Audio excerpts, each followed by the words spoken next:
Okay.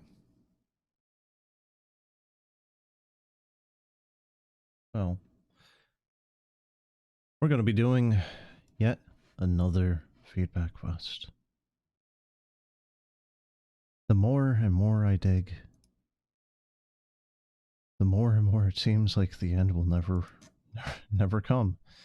I've done, I think, 41 at this point.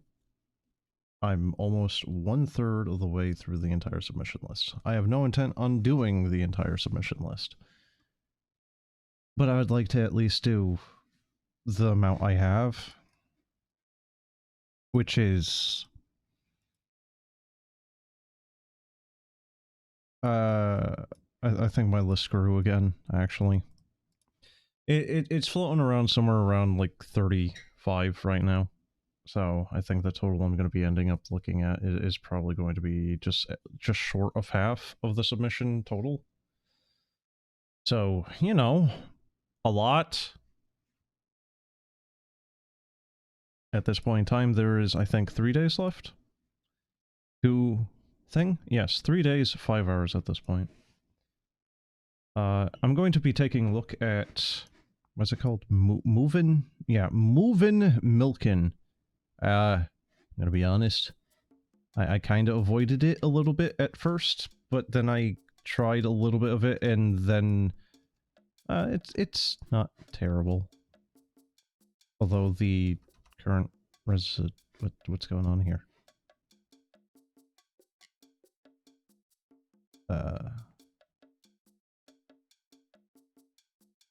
Huh. I can full screen it. Oh, there we go.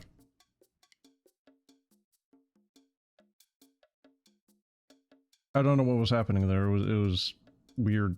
I think it was kind of like glitching out. I'm not really sure, honestly. I don't even think it's on the game. I think it was just my browser being weird. This is one you can't download. But yeah, as you can see, Moovin Milkin, you got your cows falling all over the place. So it's a little puzzle game, and part of the point here is to try to. Okay, that was kind of strange. Kind of hung there a little bit. Spend as much time as possible having them run around to generate income. That wasn't really obvious the first time I was playing it, and I was thinking it was the opposite of making it the shortest amount of time, and then thought, well, that doesn't make sense. Why would I be able to make it, you know, for the first level, do that?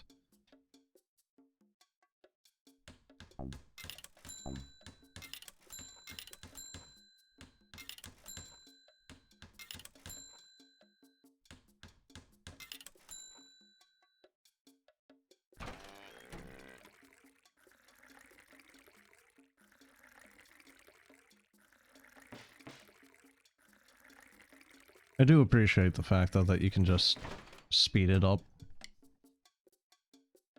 So I would assume the extra cow generates extra milk? Well,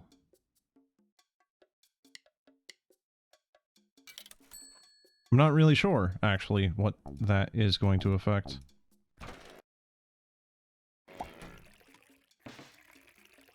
Yeah, looks like milk production. So maybe it's 20 per cow? I don't know why it's freezing a little bit. I don't know if that is the game or if it's just my browser being a piece of crap. Probably about equal chance of both, really. Is that a portal? Can they just step into that and then teleport? I think it might actually be. Hold on, let's find out. Yep. Okay. So it's going to be a little bit more complex than what it is right now. Even if only slightly. I don't think I can really... I guess I could maybe extend it to the left there? Okay, so game speed is actually influencing the camera panning speed, I think, and that's kind of never really all that great when that happens. Oh, I didn't want to do that. Oh no.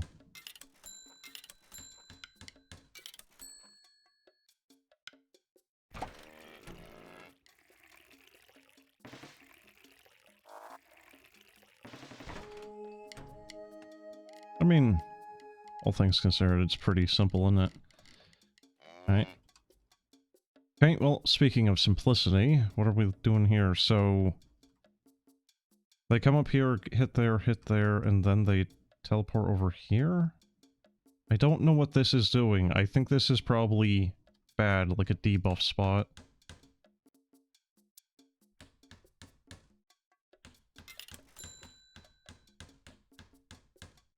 Why must you go through there?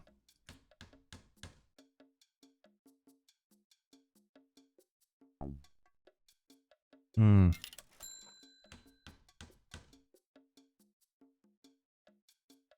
That is probably going to be as good as that's gonna get.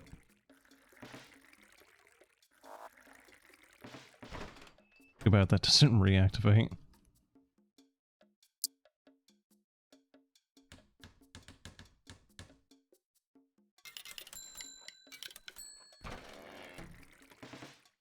Still not really sure what these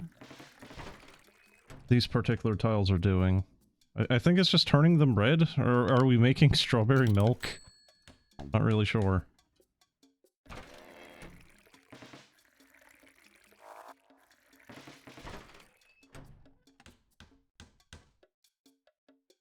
Speaking of strawberry milk, that seems... I don't really know. Is strawberry milk really a thing anymore?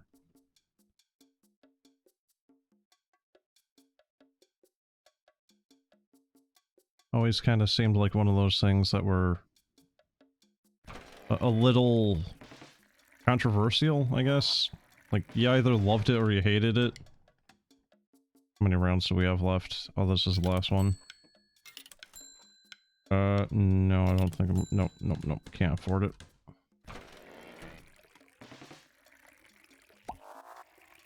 I think part of the problem with strawberry milk for a lot of people was just...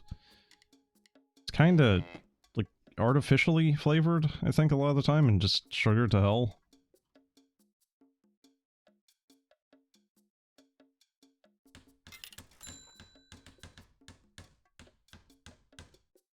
Okay, so... Money tile, money tile.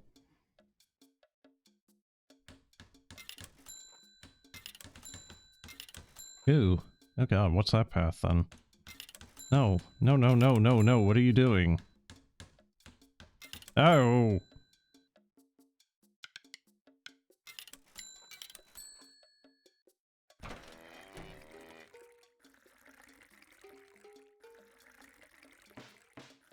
Okay, so I think it's just giving you a flat amount of money at the end. I mean, that's still something. Yeah, I mean, 12 extra money for doing basically nothing. That's actually kind of nice.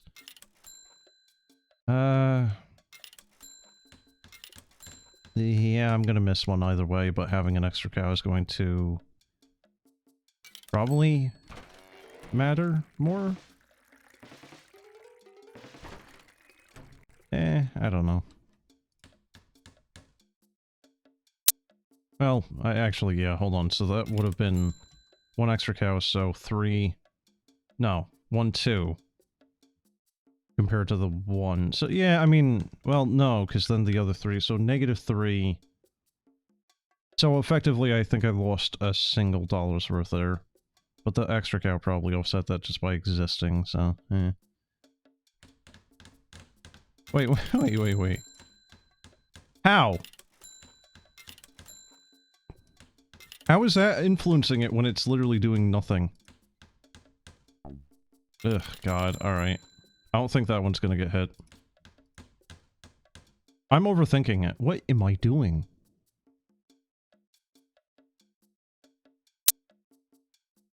$4. Decisions were made and regrets were had. Shit. You can't undo that either. No.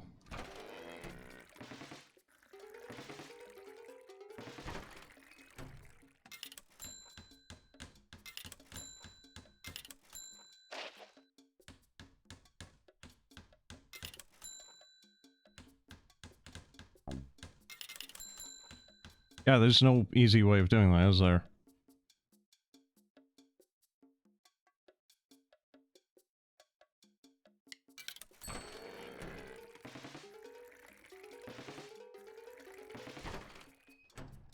I mean,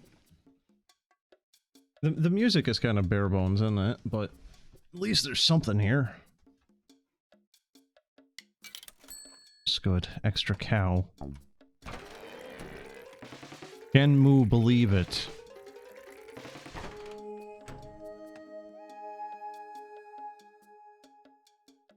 Well, that sucks. If I didn't waste a bunch of money, I probably could have done that. Let's see. Oh my Jesus. Oh my god. Alright. What am I looking at here? So, I just wanted to look at the last level to see if the complexity would go up or not, and yeah, $1,000? What do you mean, 300,000? Jesus.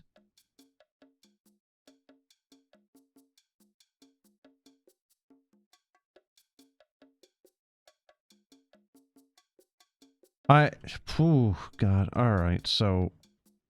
Comes down and around, that's good. Wants to hit there, okay. Hits orange portal. Orange portal is...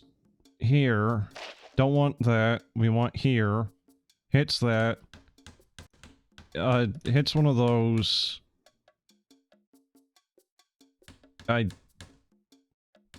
Yeah? Maybe? Right, comes down here. We'll come through here. And then... comes up to where? Orange. Okay, 1, 2, 3. So it wants to come through here, hits there, goes down there, so then it will come up through here, comes to here, goes back up into 4. But we don't want that. We want long path. Long path is good. We don't want it to be here either. So... that.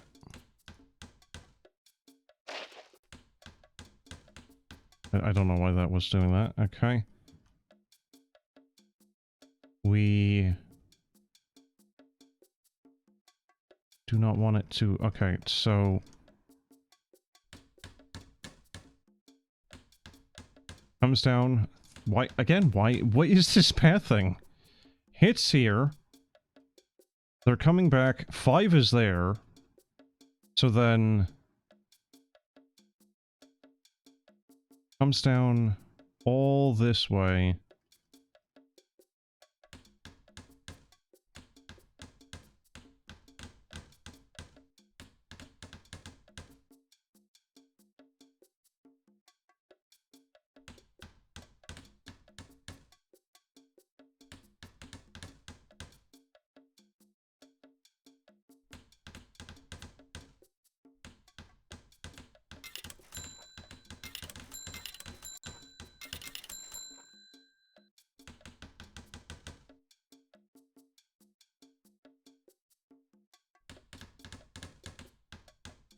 Oh, I'm burning money. Oh god, I'm burning money fast. Okay, so hits up to 4, comes down, yep. Comes down and around. Turns left. Okay, it's gonna hit here, it's gonna hit there. It's going to hit 5, and is home. There. So, if we have number 3... instead hit that, sends back to there, to hit 4, and then we'll get a lot more time on that one. Too bad you can't see what path they're going to take after the portal, generally speaking. I shouldn't need a barricade around that. I would imagine they're just going to go straight single file, but who knows. Well, let's find out if this works. I'm probably also just going to call it after this particular level because, yeah, I just wanted to check it out. It's better than I initially thought it would be. It's actually alright for a puzzler. I thought it looked a little bit too childish or something. I don't know. I had my, I don't know, precognition? I don't know, I had a bias against it. I'm trying to say something here, I can't remember the specific words I want to use with it. I'm not making money here.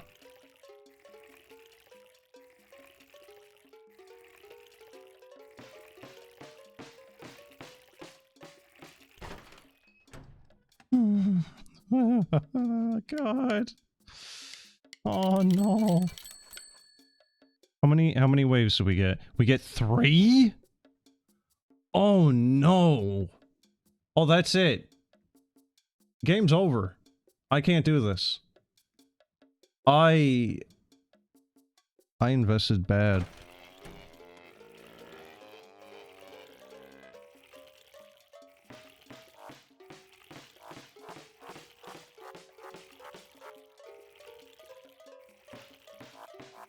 Wait, how are they...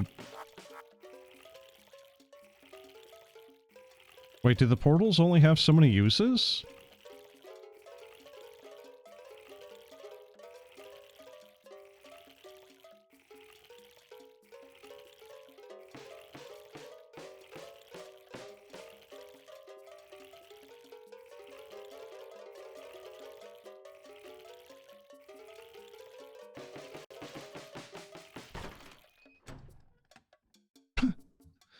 Oh, you know, just a casual 1/10 of the amount I need to be at. Yeah.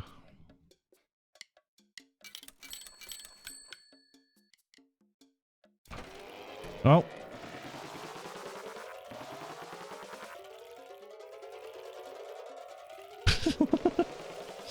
Oh, the sound effects, great.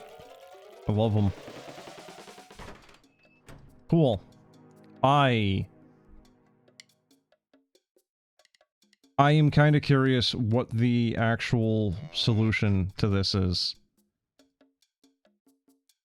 Because there's so much going on with this map.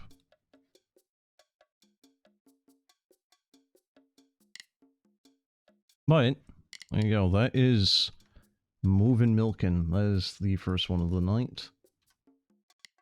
It's better than I thought. It's actually alright. It's like, honestly, one of the complaints I have about is just there's not a downloadable version. But, yeah. It kind of feels like an old Flash game, really. That's not really a bad thing. But, that'll be it for that one, so... Need to figure out what I want to do next. I got, what is it, 7 I was looking at for tonight. I think I might take a look at this one. I'm a little curious. So the next one up will be, well, it's called Goreticulture. And I think I can easily summarize this thing as, what if Viscera Cleanup Detail had a farming mechanic? That is my personal summarization from reading the game description. And you'll see.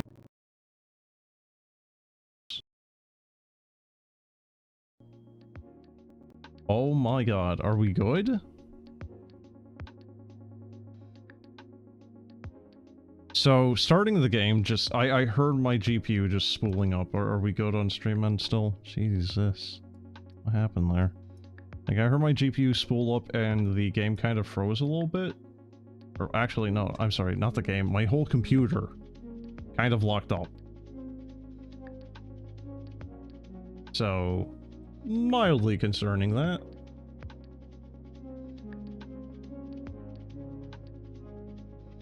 Alright, let's see. Does this have controller support? Oh, it does. Apparently you can only get a mouse for the option menu though. Okay. Alright, I'm gonna see how much of this it can be controlled, how much of this can be controlled with mouse. So yeah, a little bit of viscera already. Wait, are we wearing gardening gloves? I think we are. Oh, good, yep. A playtest by Gamma and Toad. Oh no, Toad? Mario!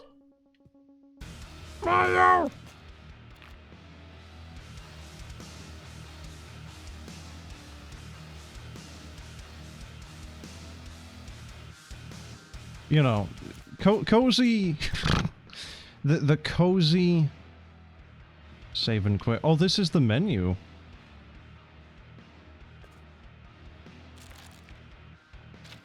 Welcome to the playtest.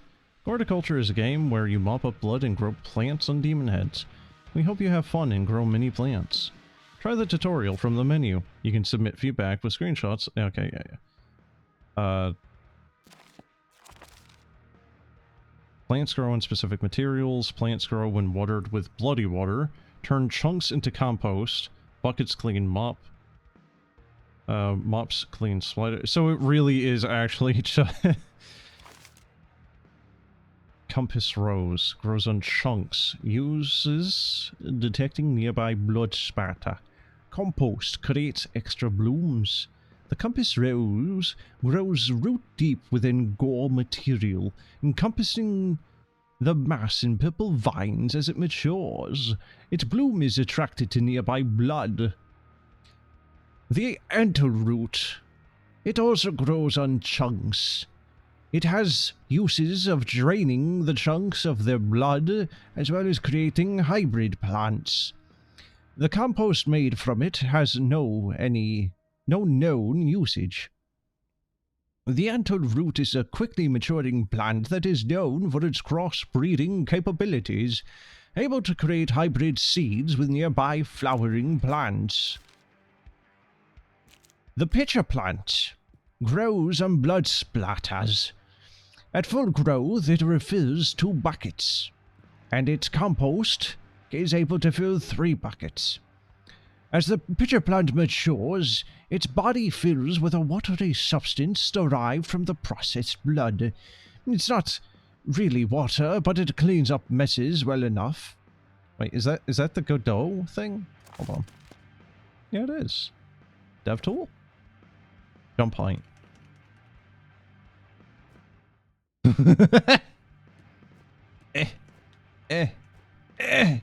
Wah. Yeah. Woohoo!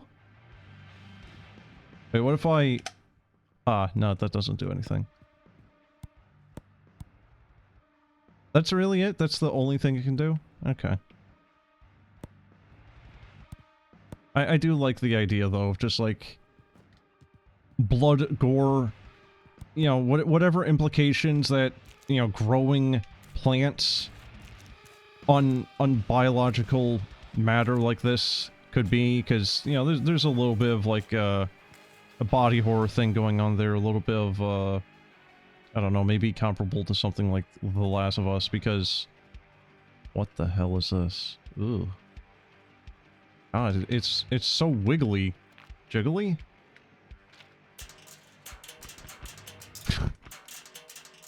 Oh, that's the, Okay. What happened to my music? Oh, okay, it was changing songs. Alright, fair enough. Oh god, what's happening? Oh, what's happening? That is not the movement direction I'm inputting. Okay, I'm gonna go forward. I'm gonna go backwards. Left.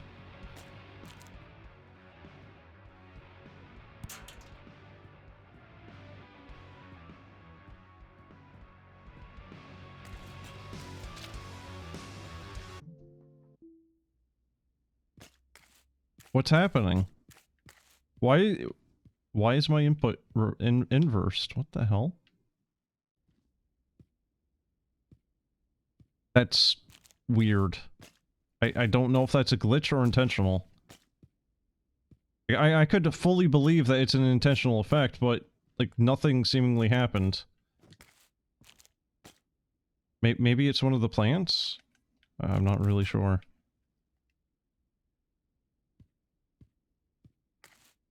God. Lo-fi? Fair enough. Oh, I like how you have cozy lo-fi, or you have Viscera cleanup detail soundtrack. Alright, hold on. What is it? Alright, I want to read the rest of this. The tri-ivy also grows on splatter. It has uses for cleaning spongy balls, and its compost can be used to grow extra fruit. The tri-ivy's absorbent fruit ricochet off solid surfaces, cleaning up hard-to-reach surfaces in enclosed area quickly. The sniffer plant is a hybrid of the antleroot and the compass rose. It grows on chunks, and it has a use of detecting nearby blood splatter. The sniffer plant looks nearly identical to the antleroot, aside from its blooms that turn red when detecting nearby blood. Well, they also kind of look a little bit more like little strawberries or something. And then you have the puddle plant, so there is no hybrid of tri-ivy. The antleroot, hybridized with the pitcher plant, makes a puddle plant. It grows on blood splatter, and at full growth it is able to clean mops. The puddle plant creates a shallow pool as it grows, processing the blood into a watery substance. Is that really more beneficial, though, than the pitcher plant?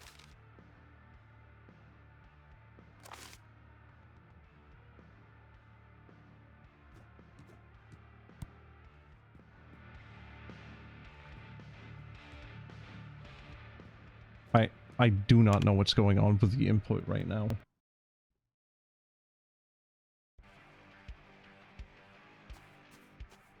Okay, well, it's fixed now, seemingly. Alright, we're just dripping blood. That's good. Alright, so water? Hold on. Oh, okay. Alright. How do you... Okay. Shears? Okay, Goreticulture. Antle root. Yeah. No. Controller support is a little... I don't know, floaty? Okay, that's the mop. Is there multiplayer for this? I don't think there is. Budget is $24.93. Status is unchecked. A handful of armed demons managed to find their way into this limited arena. They're already taken care of. Clean up the mess. What's this about?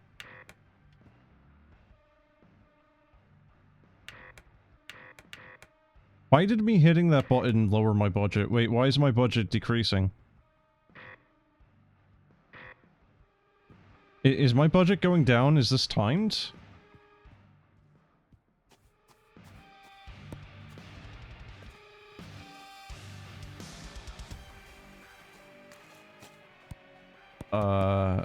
Right, so plant on chunk. Did that work?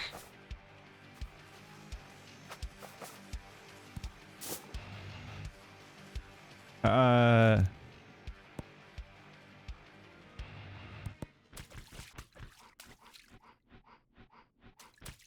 mean, it kind of feels a little... Shit. It's a little antithetical to the Viscera cleanup thing, because you actually want a bloody bucket. Oh, hey, look, it grew. I didn't exactly flower it, not flower it, frickin', was it? There we go. Water it. Yeah, I didn't water it. You get 2 uses. Holy shit, that's a little...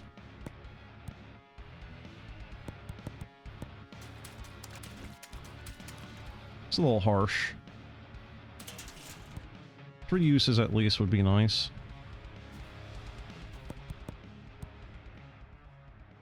Okay, compass rose. Okay. I don't know if that's actually... There we go.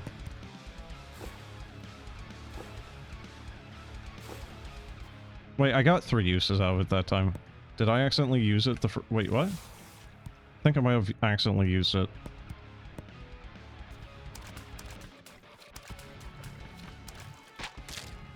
I really hope I'm not just gonna get a massive amount of DMCA. Not DMCA, but the... You know, copyright requests, copyright claims, whatever the hell. You know, legally distinct, royalty-free metal music.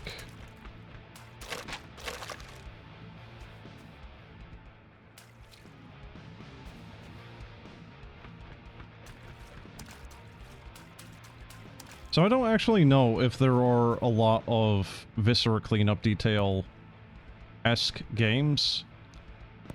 I don't really think there's too many of them. Okay, so...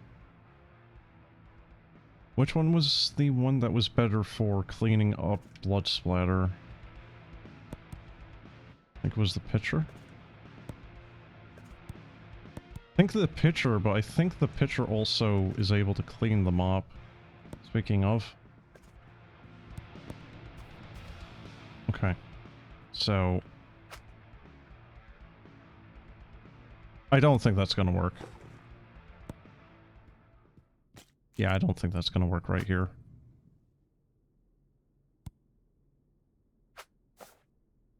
Oh, there we go. Okay, so you can jump. I don't know why I'm only trying that now.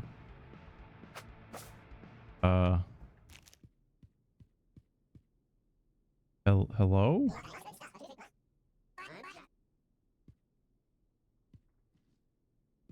Okay. Oh god, it's abject silence out here.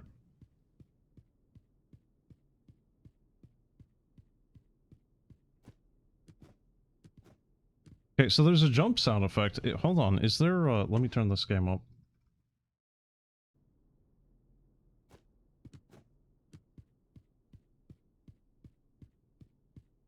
There is a footstep sound. It's just so quiet, I can barely hear the thing.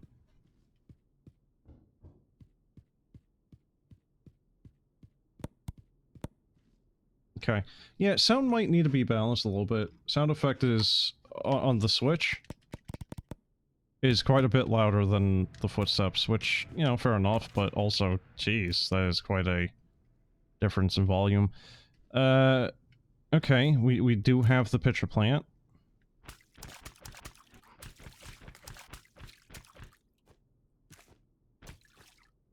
It is doing... It really is just Viscera. Which, I mean, you know, if you like Viscera cleanup... Sorry, what?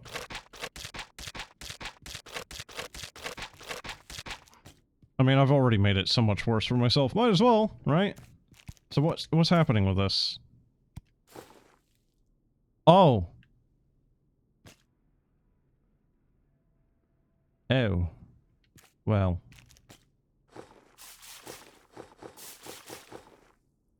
Okay, now it's shrunken.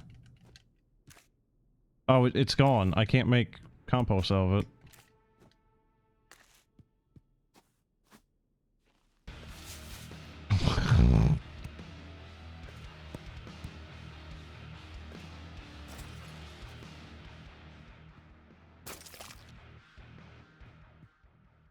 Oh, that actually just looks like a pair of, Okay. Oh, that's nice, you know, just completely drained of blood. How do I pick it up? There we go. Oh yeah, look at the flowers. They're basically just a compass. Although I guess that is kind of the purpose in it. So is there a way of, like... Oh. It's very bally bones you have there. some balls. Yeah. I've got balls of steel. Yeah. Oh, hey, how you doing, dude? Let me just,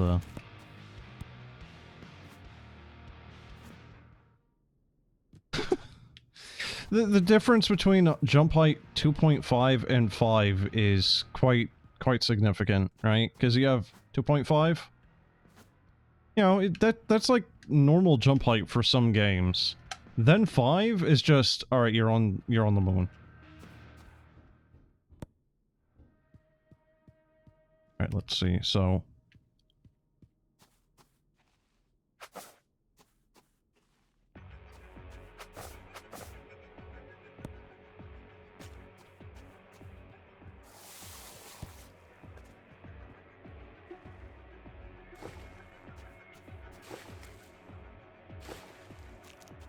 these particular plants seem kinda not very useful. I mean, okay, so let's see. So this is not counting as compost, apparently. I cannot jump in there, actually. And I cannot... I don't think I can grab... Yes, I can. Okay, there we go.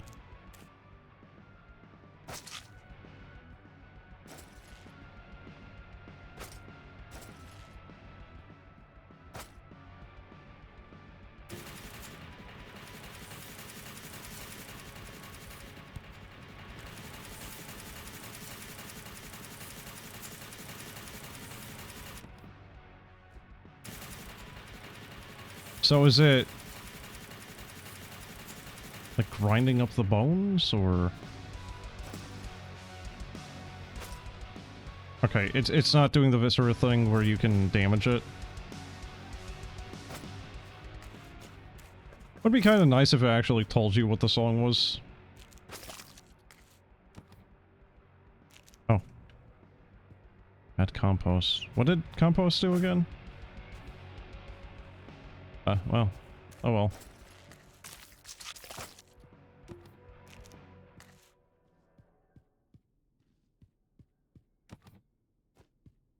Okay, so yeah, you are putting the...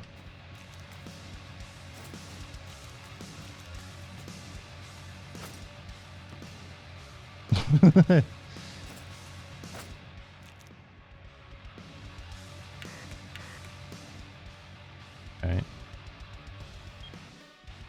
Trivy.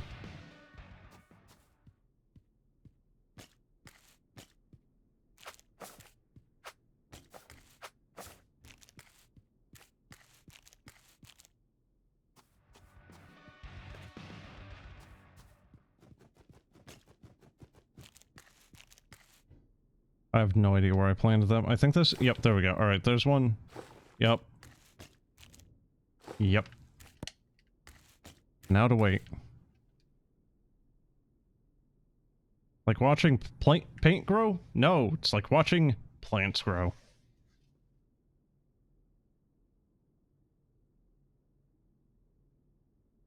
Oh, it really is. Oh god. Alright, I'm gonna go grab the radio.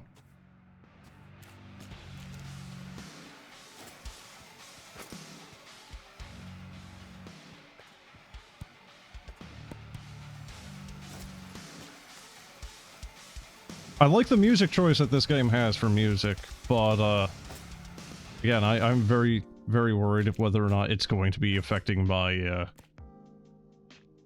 well, that thing just got yeeted. Oh my god. I think this is just a 2D, like, PNG.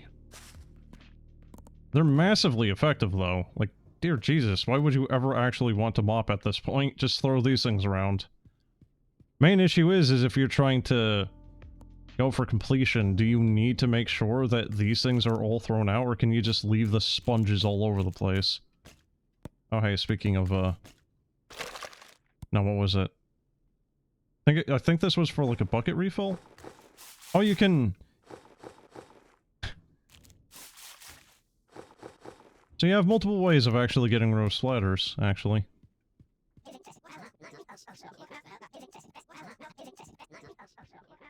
What why is he saying this now? Before he was like, yes, hello, I'm friendly. And now he's just like, no, don't you have a thing to clean up?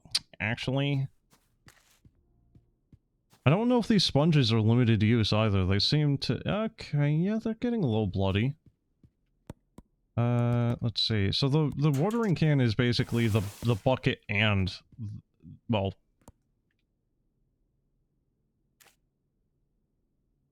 It is a bucket with a watering can. Huh. Really? I thought that would actually contribute to it. Okay, so does this create blood splatter now? No. Oh, and look at that! It's no longer bouncy. Oh god, that's a hell of a throw. Good job, dude. Alright. Throw this in here. Does that count? It does, but 0.1. I don't remember what the hybrid stuff was. I think it was basically more of the same. Well, no, because it was like the... Hold on. What was it? I think it was Antle Root with the third one there? Hold on. Okay. So I think it was Antle Root with Pitcher makes a giant puddle.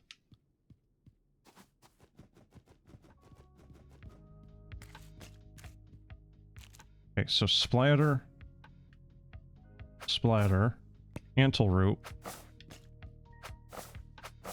Let's get some of this all around. Okay. I want to see what that's going to do.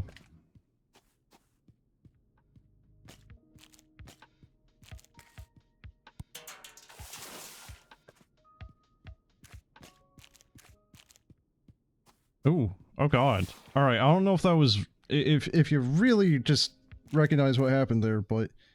Me looking to the side there was not me pushing the button. Or... Control stick? Wait, what's happening? Wait, why are the plants dying?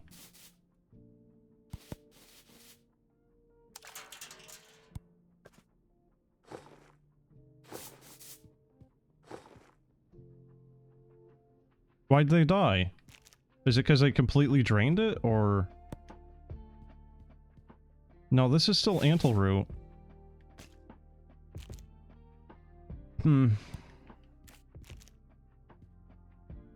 I don't know. I don't know how to get the hybrid going. They are killing themselves because they are actually draining these things entirely. Well, that bone is, Oh, okay. That might need to be worked on a little bit. Right, let's see. Do I have to complete that to actually... Oh. Oh, that's lovely. Look, you even got meatballs. Ain't that nice?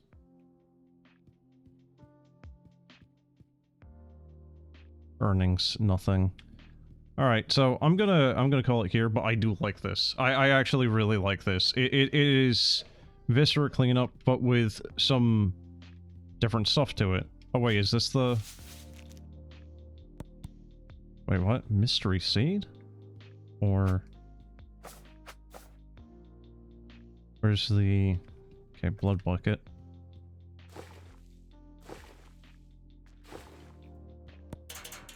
Or is this that one hybrid there I was trying to actually just make?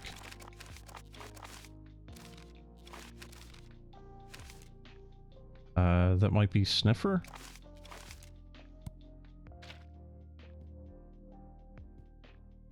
I'm not really sure.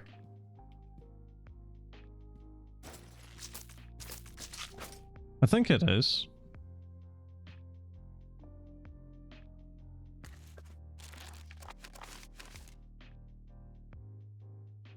Yeah. Yeah, I think it is. Detecting nearby blood splatter. Okay, hold on. So what if I just, like, pick him up and then... Well... I mean, isn't that thing just going to always be red then? Seems kinda not all that great. Oh, I don't think I should be able to do that. Alright, but... Alright, well, that is Goreticulture. I like it. I kind of hope that they put multiplayer into this because it is... It's a thing I know a couple of people would really like to play because they like Viscera. But it's also the fact that, you know, the people I know that have played Viscera or I have played Viscera with that do enjoy it. It is kind of for better or worse.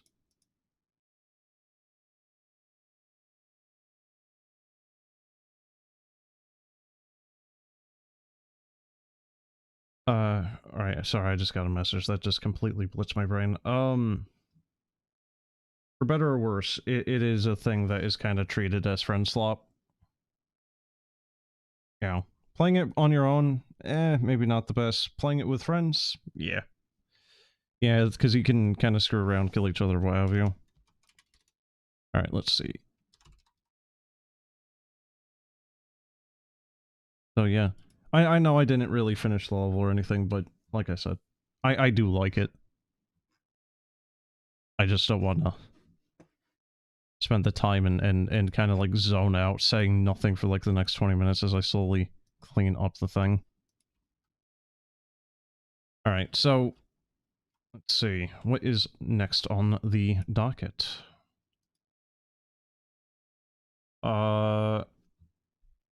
So I'll do this one just because it's probably very short.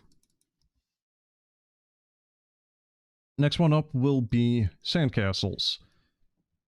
It kind of reminds me of old Flash games. It's basically just a Jenga game, but in reverse order. You're building a tower as opposed to letting it collapse. But it kind of reminds me of maybe something like Feed the King. But, yeah. But, oh god. 32-bit jam. Well, wrong one.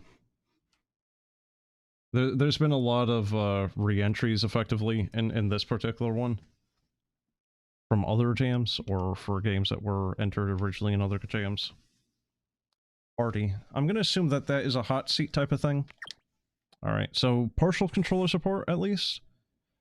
You're the survivor of an airplane accident. You find yourself stranded on a deserted island. You can use left and right to walk left or right. Well, you don't say. Try to make your way to the bright red lifeguard chair. Yes, abandoned island. Go to chair.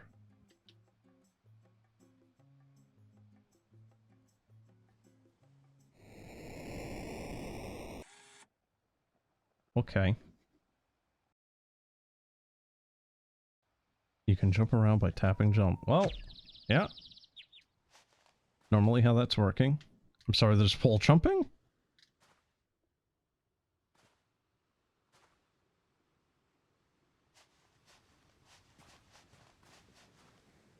Man, this isn't quite how I remember the forest. Sometimes you'll need to make your platforms to jump on. Move the cursor with right stick, then tap place to create a sand shape where the cursor is located. If you're unhappy with the placement of your shape, hover on it with the cursor and tap place again to delete it. Oh my god, that is... I'm on controller, look at how fast that is. That is...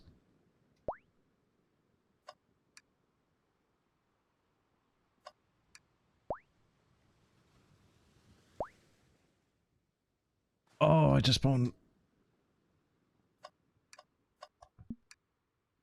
Okay.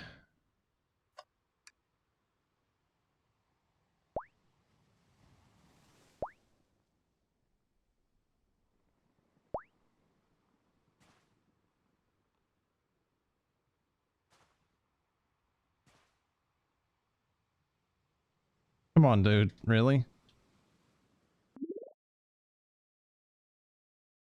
Okay, climb.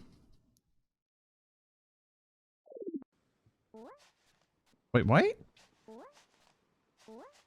Okay, you just immediately ascend. No climbing animation, just whoop, you're there. You are doing very well. Ah, yes. Very, very well. Just ignore the fact I had a... Oh, well that was... Alright.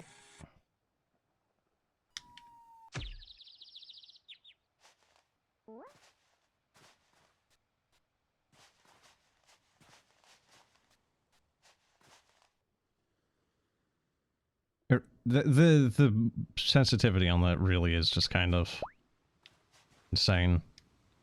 I shouldn't have done that. Isn't very good, is it? No, it's not very good. Alright, how do you undo? X, okay. There we go.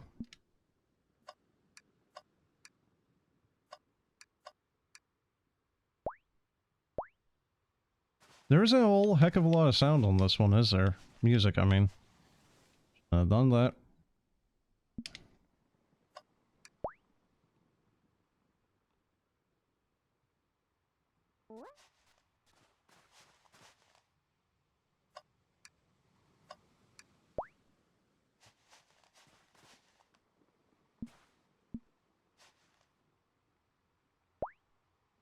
Okay, so yeah, that's just gonna fall straight to the ground.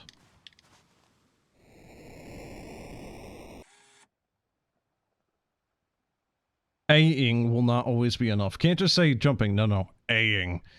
You can climb by holding climb while adjacent to a nearby tall enough wall, then while holding climb, start holding up or down to climb up or down the wall. So, why is climbing shorthanded to A-ing, but then you have the climb button is called climb, as opposed to, hey, hold left bumper?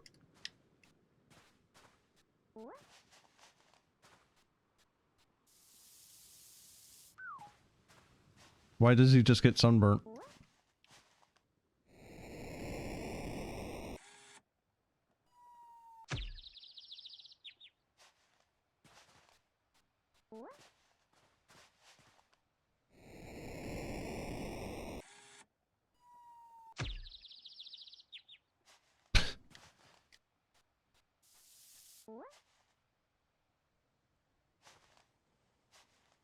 I don't know where they're getting these boxes from, but being able to make a tower that large is kind of, oh, a bit of a feat, really.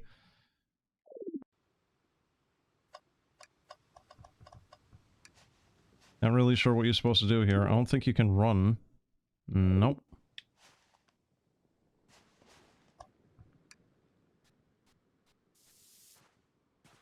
Oh, it's doing... okay. So why does the lifeguard chair just suddenly have a rocket in it, though?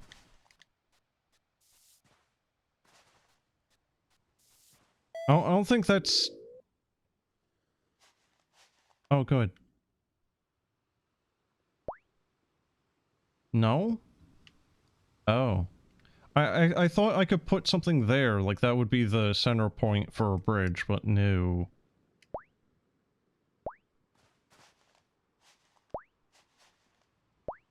I don't know how this guy is making sand stay together midair, but I mean, you know, well done. Just like how his shins are apparently made of metal. There's just no structural support for these. They're actually just floating now.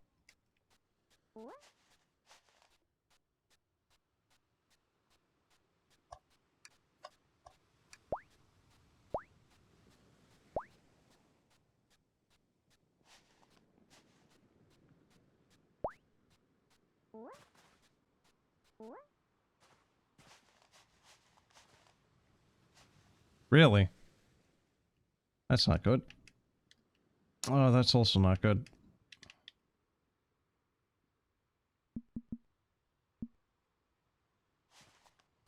I don't know how many levels there are to this.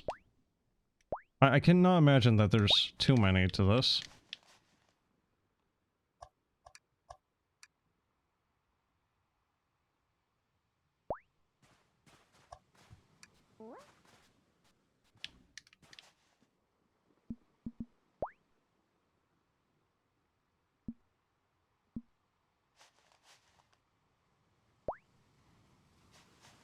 It really is actually kind of hard to control because of how sensitive it is.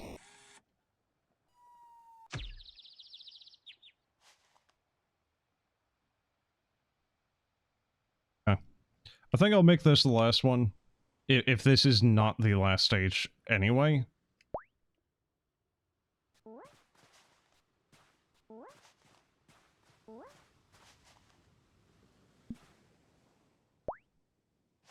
The climbing seems to be very generous. Like, as long as there's 2 blocks you can grab onto, you can climb it, generally speaking, it looks like.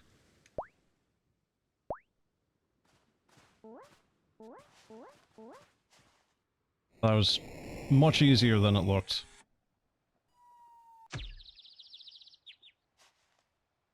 Okay.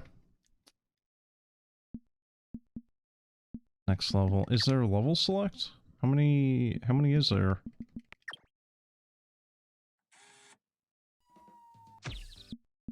Okay, no save game.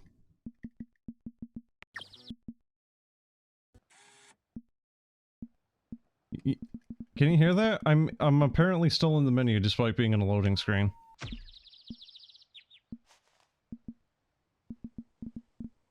Uh-oh.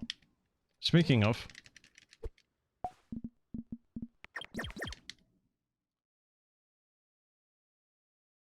So, the menu can glitch out. I did not see the menu there, but you could hear me selecting stuff in it, and obviously I just closed it off, so... How do you even make a bug like that? But, there you go, that is Sandcastles. As I said at the very beginning there, it really just reminds me of a couple of old Flash games. You know, something you would play on something like Congregate or Armored Games, and then probably forget about for many a year until, you know, you suddenly have a... Well, you remember it and then go, yeah, I did actually enjoy that. And then go back to it, play it a little bit, and then, you know, rinse repeat a few years later. Alright, let's see, so... Oh man. I got a couple here I want to take a look at, and then a couple of others that I want to take a look at, but I'm kind of afraid of them because I might actually just go like a full hour or more into them. And again, it's one of those things of I want to keep this rolling. Let's see. So I'll do this one. Next one up is Dwarf Legacy. It's looking like it's somewhere between like Splunky or Super Meat Boy, but dwarf pilled. Woolo. And oh my god. That's very heavy on the base. Kids with guns. Kids with guns.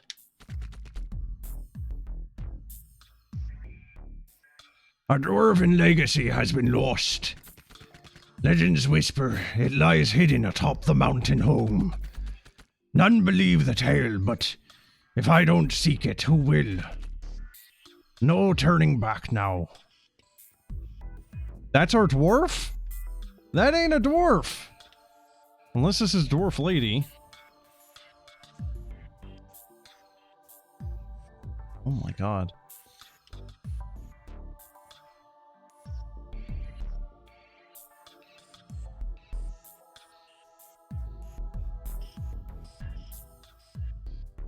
So, jumping is exceptionally floaty. Oh. Well, that's kind of neat. It shows you, like, different sections of the mountain. How many levels is there? Is there freaking 50?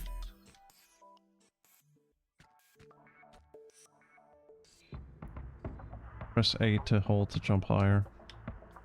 Yes, because you really need to jump even higher. Touch walls to plant. Is there a limit?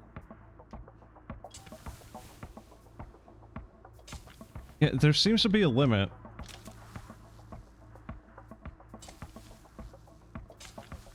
So dwarfs having, like, the need of lighting is something that is kind of inconsistent.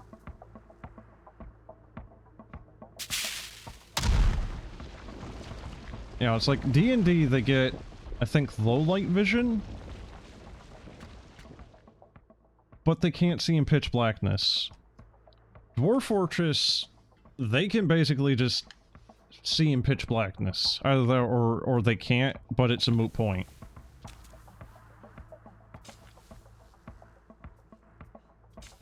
Lord of the Rings? I got no idea. I think Lord of the Rings is kind of column A, column B a little bit. Or just kind of like depending on the area? I'm not really sure.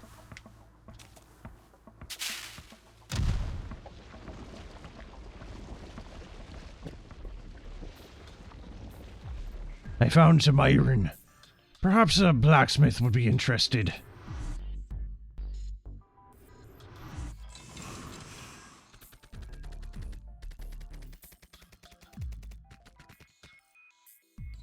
You're really doing this, kid?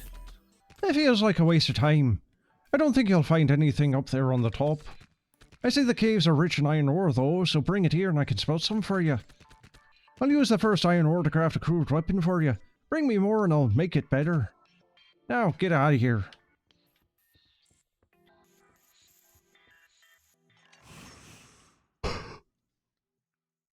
A fucking gun?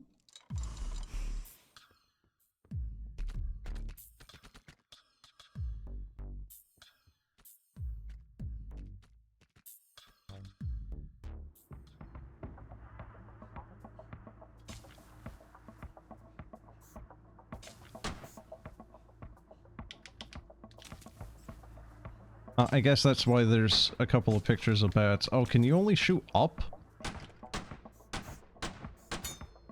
Yep. Oh, there goes the helmet. As the boulders come down and take out the bats. So far I'm not against this game. It's not really my cup of tea. I've never really been one for the Super Meat Boy and whatnot, but I can definitely see how this would appeal to people that are more, you know, more into those games, and definitely for time trial freaks.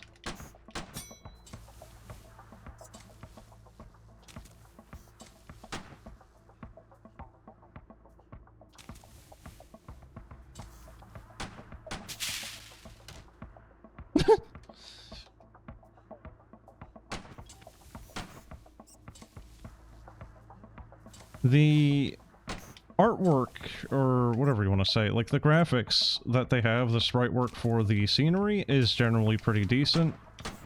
I am not too keen on the dwarf characters right now, because they all look like they're kind of deformed a little bit. Like, they have a chibi thing going on. And I've never been a particular fan of that type of artwork style. Also, man, that one got a little bit more difficult compared to the previous ones. And yeah, I still somehow actually got an A. I did better on that one, despite basically doing worse. That sounds good. Can I upgrade it, please? There we go. Okay. This takes a while to actually press it.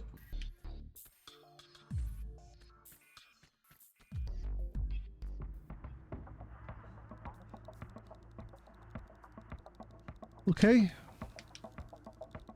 So what's the lore behind this? Why are there just evil red shurikens floating around in the mountain home? Is this from, like, goblins, from elves that just wanted to screw with the dwarves? You know, is this from the elder beards that just didn't want people stealing their loot? You know, like, what's the lore here? Was that my only TNT? Oh no, it's on a cooldown.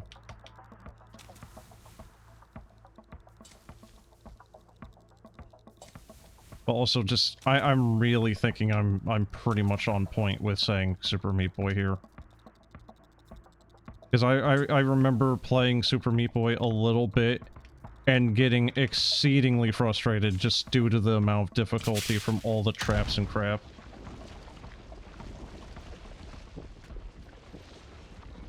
I don't even think I, like, got a third into Meat Boy before I just quit it. Upgrades are coming maybe a little bit too fast.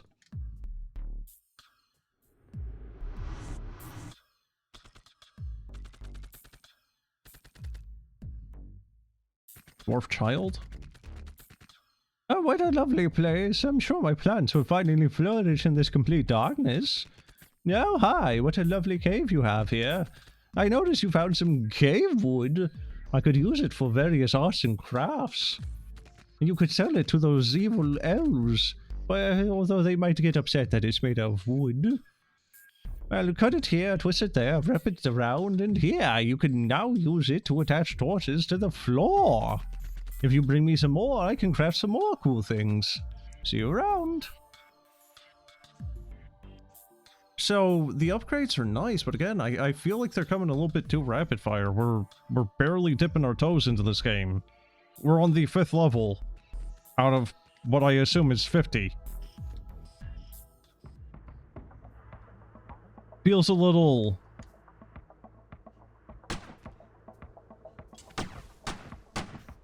Oh, you can actually shoot... well... I'm sorry, did that just destroy the torch?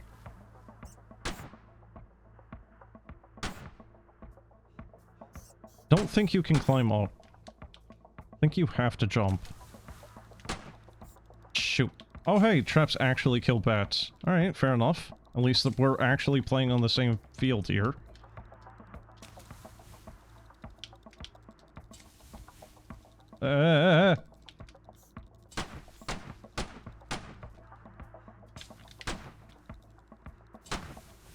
No!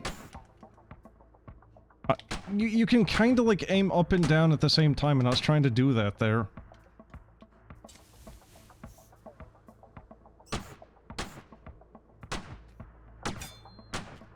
Okay. Huh? No, I definitely was shooting to the side before. Oh, you got... Oh, no. I thought I was doing that by holding the directional input. No.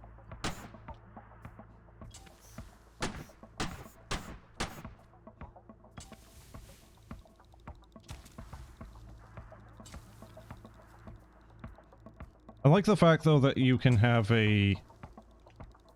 Like, you only have one life, but you have the helmet as a temporary one. Not just that, but it can also be recovered, which is quite nice. Ow!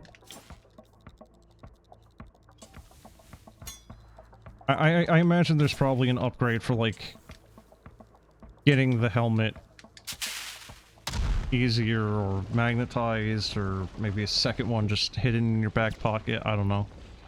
Probably some sort of upgrade for helmet in some capacity. Alright, so gems.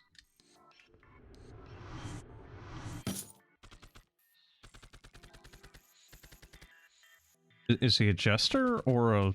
He's a merchant? Oh, this is the place, right? The mountain home, north region, next to a rundown village. Listen, follow my lead and I can make you rich. Bring me diamonds and you can find around here. Bring me diamonds you can find around here and I can reach out to the other dwarves around. With proper marketing, they'll pay good for your efforts if you're willing to take the challenge. Now go. Time is money. Oh, and by the way, this is my flying pig. It's an oink-slot. You don't see any tracks as a bat, not a pair of binoculars? Okay.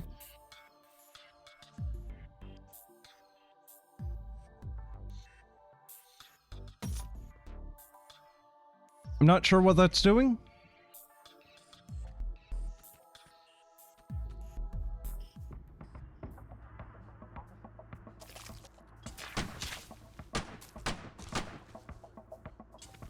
Okay, I thought the actual, like, NPC enemies were gonna stay blue, but nope.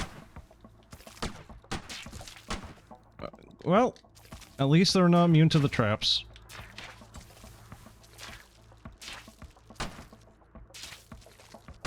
My god, aiming is going to be a real pain in the ass, I see.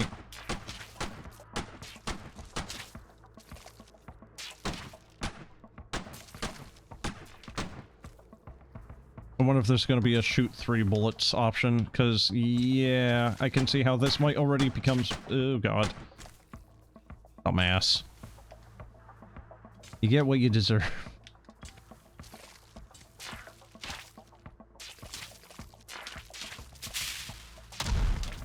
That didn't work.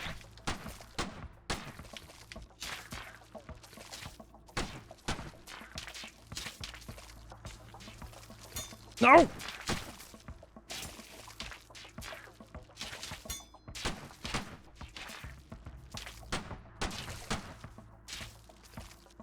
I hate these detestable things. Oh god, they're awful.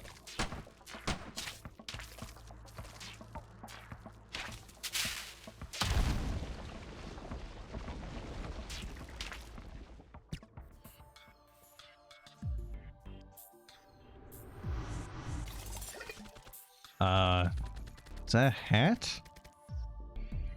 Or is that their hair? Okay, as it goes here, connect A to C and B to D, wrap around the wires, set the temperature, check the pressure, level the furnace. Can't you see I'm busy? Excellence takes time. Hey, do I smell sulfur on you? Give me that, it's dangerous. Now only to make the proper combination. Here, your boring dynamite is going to be more effective now. If you find more sulfur, bring it to me. It's dangerous in the hands of someone like you. Range is slightly improved. Range is moderately improved. So damage is up. Dynamite will stick to the surfaces. I mean, it kind of is, if it's the very end area. Dynamite reload time is decreased. Okay.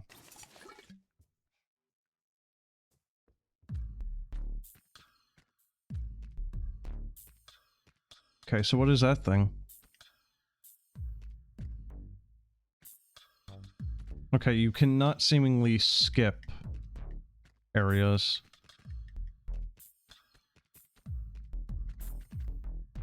Jump less than 20 times. Huh.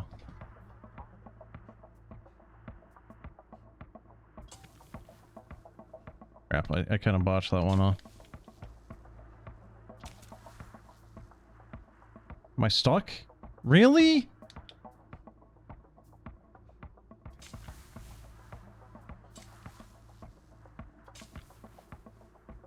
Shit.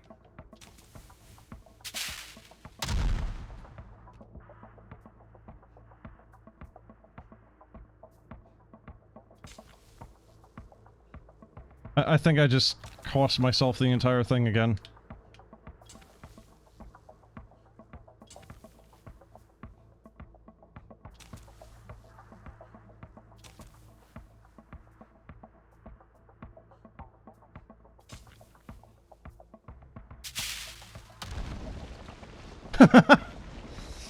Oh, that didn't count. Oh.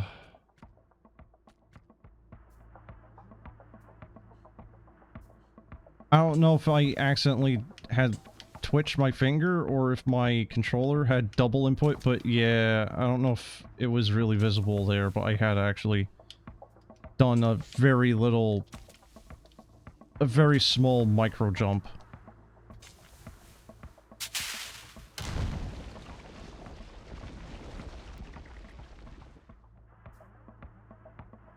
Finish in 25 seconds. Oh shit, okay.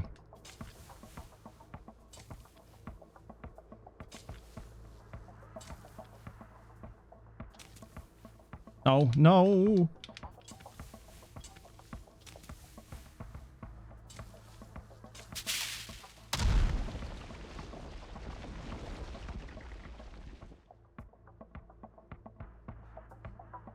Double the monsters? That doesn't seem so bad.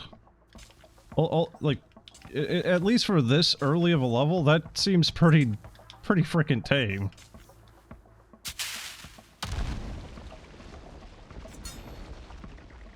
like, if you died now after having blown that up, do you fail? Do not touch the right wall. Well, that's not even an option, is it? That's not a suggestion. That is a straight up threat.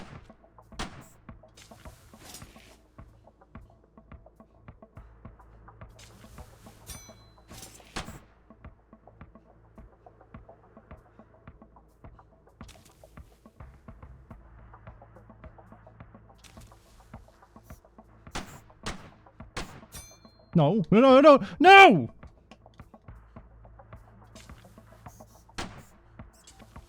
Okay. So, that's been a couple of times now where that's been a thing. If you are too close to an edge, you just slide off. I don't know if that's intentional or if that is a bug. Or oversight, or whatever you want to call it. It does not feel like it is actually a thing that's meant to be a thing, though.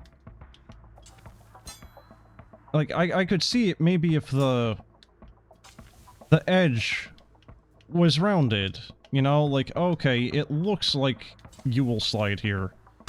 But it doesn't. It looks like you can stand there, right? Like, if I go right here... Okay, well, of course, now that I'm trying to make a point of it, it's going to...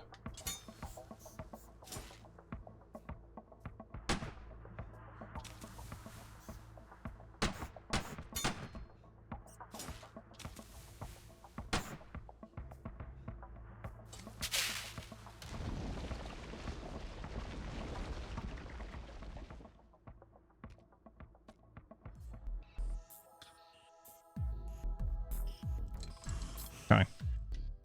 So what do we got? Weapon reload speed is slightly improved. Bullets will penetrate the first target. I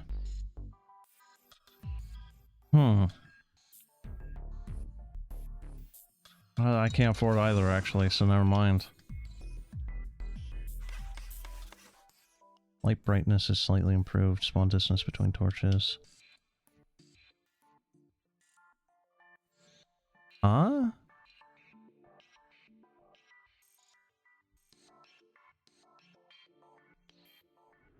I mean, it's not like I really need them to see here. Visibility is not a problem at all.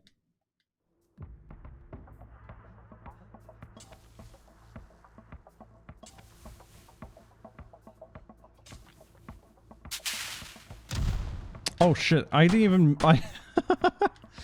I accidentally hit the dynamite button. I meant to shoot, but that actually worked really well.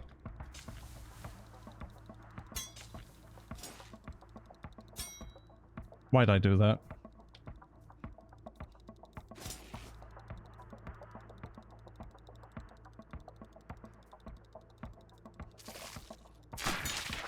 Oh!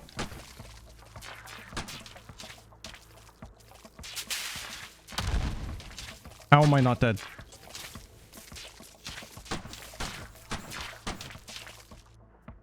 I'm sorry, did I just get pushed into the ground? I got killed so hard, it immediately buried me.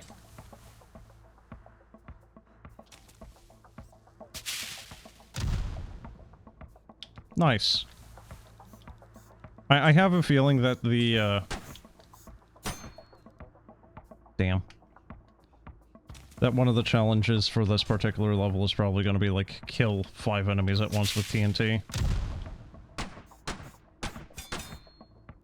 Oh, you can even shoot your own helmet. That's kind of a problem.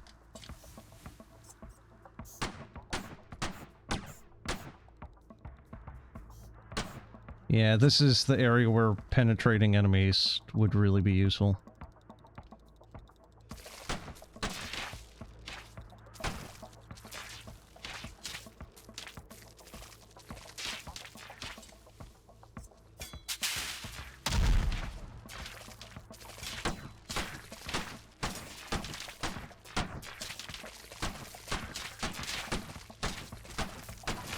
I wonder if the penetration also works for their projectiles. Really not enjoying those particular creatures right now.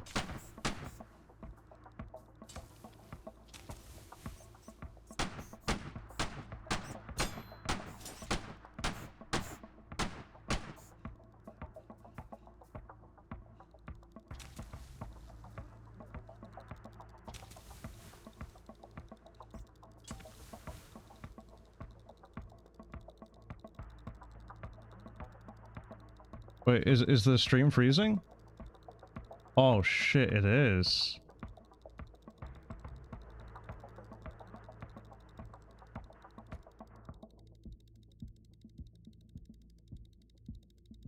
Oh no, how long's it been like that?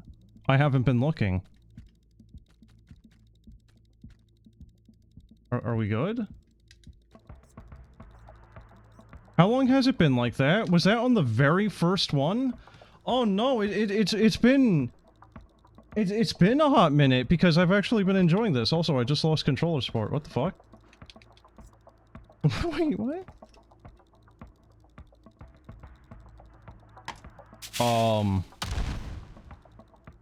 Oh, that's good. I can't do anything.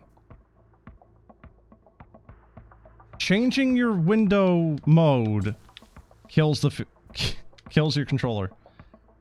Winning the game, winning a match kills the feed. Oh god. So did I just basically have no footage for the past like 20 fucking minutes?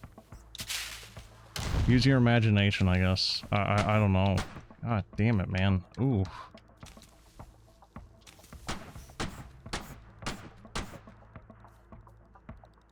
Like, I usually look over to check whether or not it's just actually getting the feed for a while.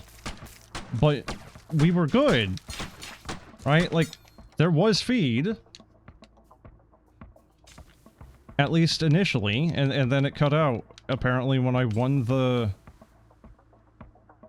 one level there. Okay, so if I alt-tab out, no, we're good still. It still has video feed. What the hell?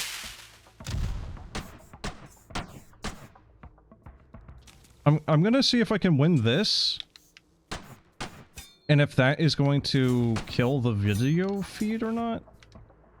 This is actually a kind of difficult level, though. Oh, man. God damn it, that's actually very annoying. I think I actually just lost a lot of video footage there.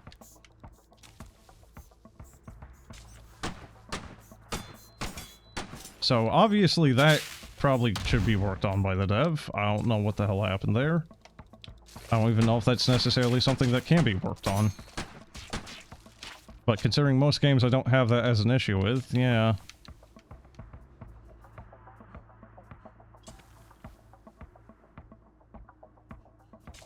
It's a good thing I looked over at chat and you sang that.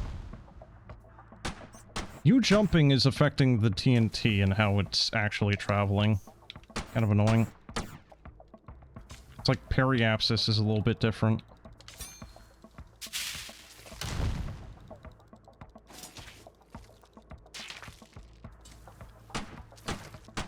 Or it's Zenith? Whatever.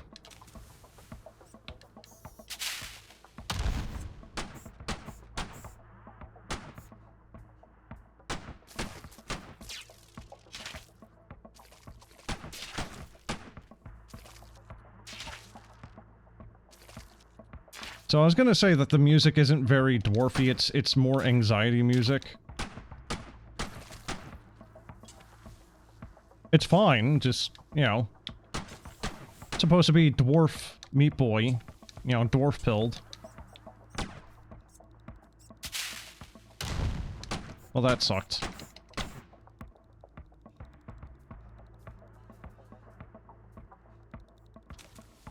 So how you doing, dude? Because obviously I'm a little annoyed now. Less dwarfy, so now 10. Well, I mean, have you seen our character? Our character does not look like a dwarf at all. They're like chibi human look.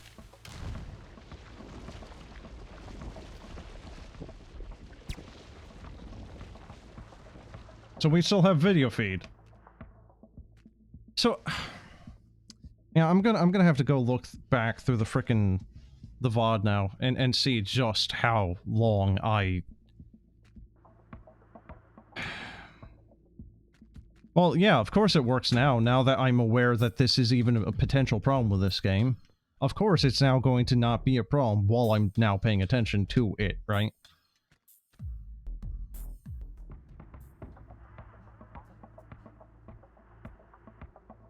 Does he shoot, or is he just a...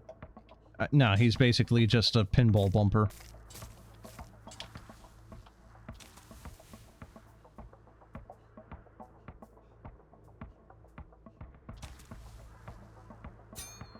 Ah!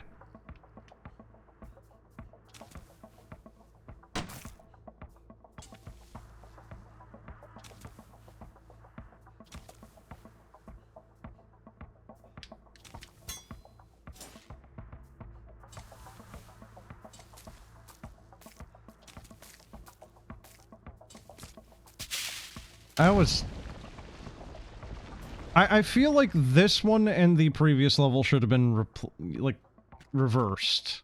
That was way easier than the other one.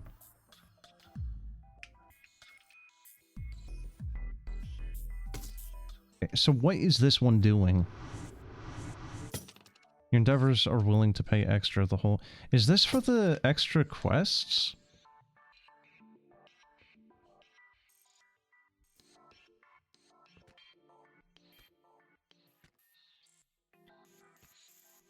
Yes. Yes, it is. Okay, I see.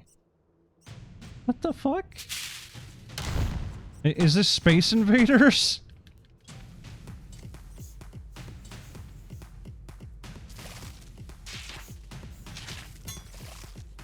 Damn!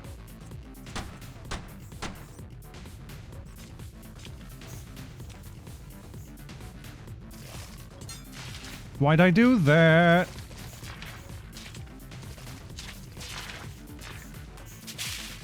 Damn. I want to see if you can, like... Oh my...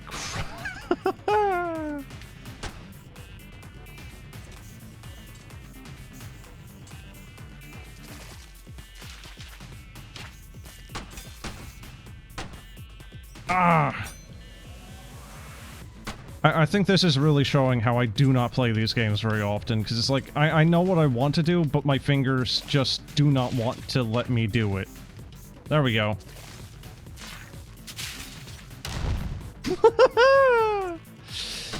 Ah, Christ.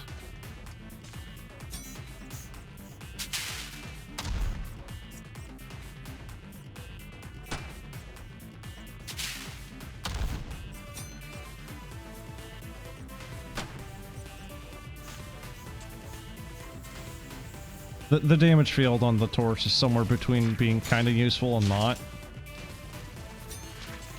I don't know how I just got that extra height, but okay, yeah.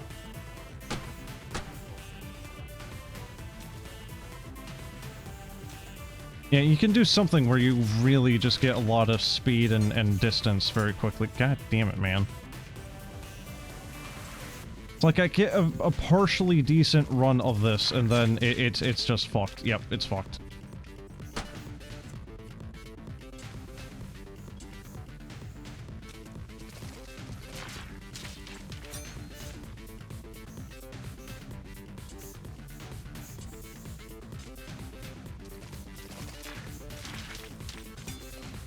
Man, I don't know, part of me kind of wishes it was focusing a little bit more on the platforming right now, because it feels like it's, I don't know, trying to sneak past those bats there. You can't really do it quickly and easily, you kind of need to...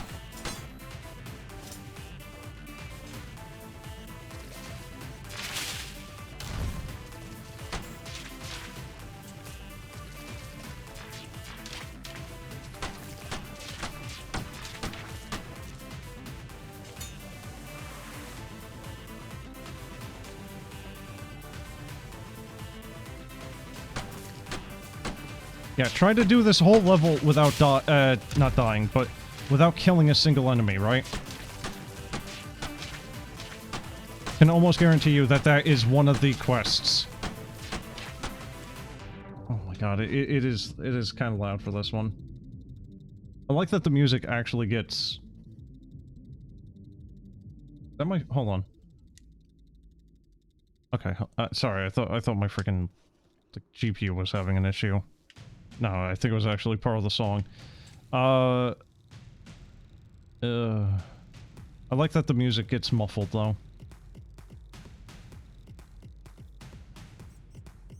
Why did I do that?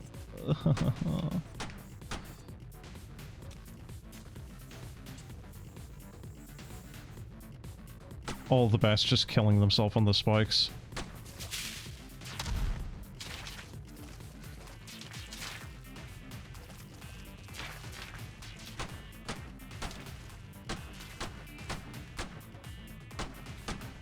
Oh, you can just right-click and hold. Or, not right-click, but hold right trigger.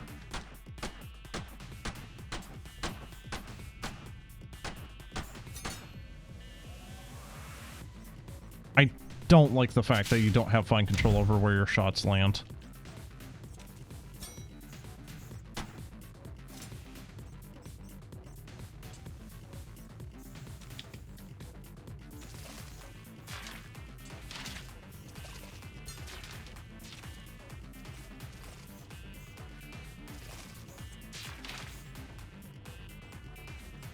If I can actually do this level, I'm gonna end it.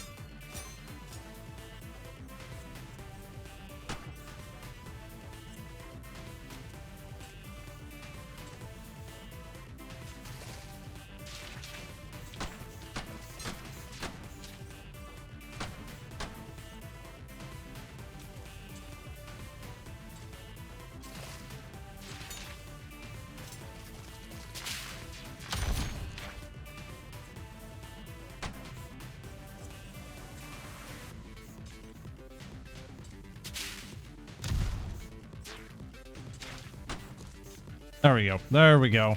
Yeah, come on, come on. No, no, no!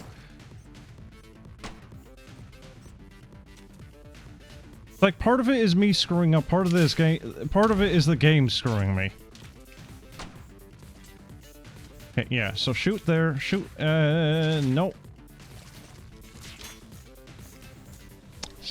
Fuck.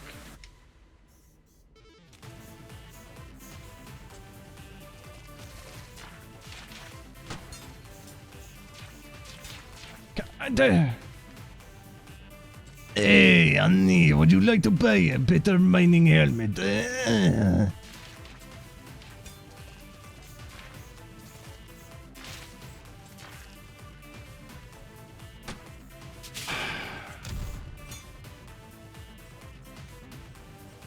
I think you can really tell how I don't do a lot of these types of games. Like, I get a little bit of it decently done, and then it's just fucked. Right, like that. Right there. Right there. How are you supposed to do that part good? Like, I want to... I'm in, like, sunk cost fallacy or something mindset right now, because, like... I don't want to try to spend a lot of time trying to kill them when, obviously, I do not need to for the most part. Right, killing them makes it a lot safer. God damn it, man.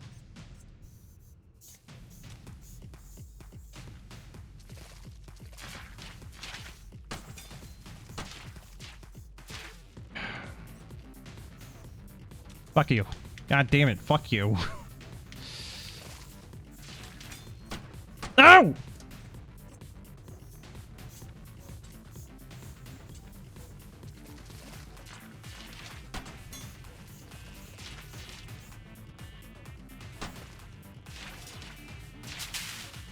Why? Why?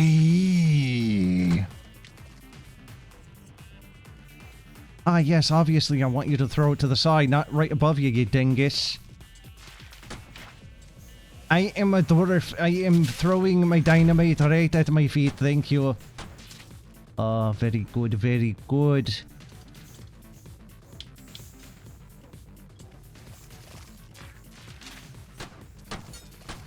Please shoot up. Shoot up. Where the enemy is coming from, not to the side. Thank you.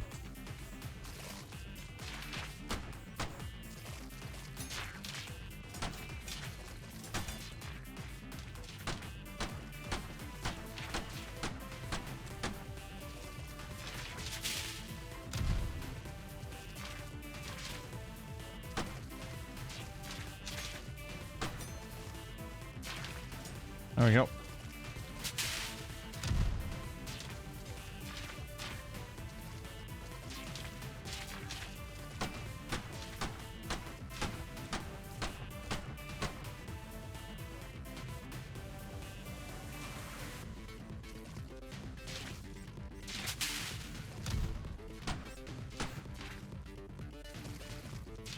The dwarves need to just...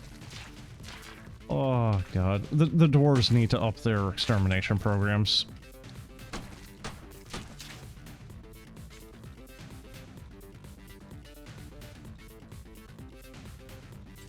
There. No, I'm not dealing with any of you. Go away.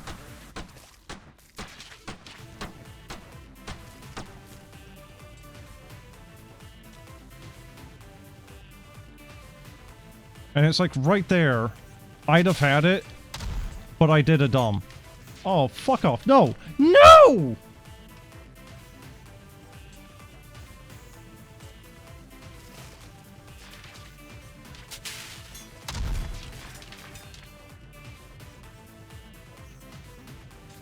I thought that was the end. I thought that was the end of the level up there, and that's kind of why I started being a little bit more reckless, and no. No, there was more. There was another batch of bats I was not expecting.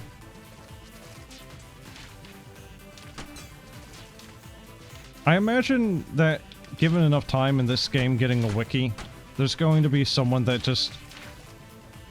that placement of that hat can go screw itself. I imagine that someone's going to be taking a bunch of screenshots, piecing the maps together. You know, and then you can just look at the entire map on the wiki.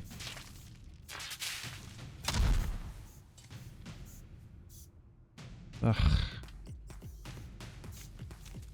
Like, if I had certain upgrades, I could absolutely trivialize this, too.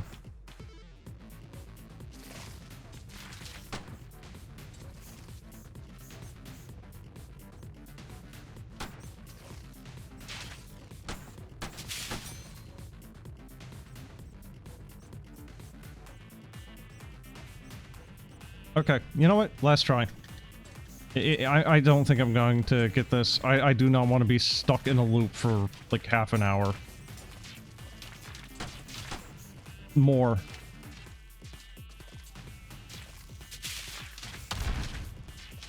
Well, I mean, kind of worked.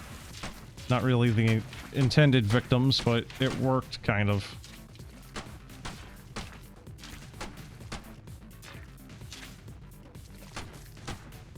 Good. Screw that thing in particular. Seriously.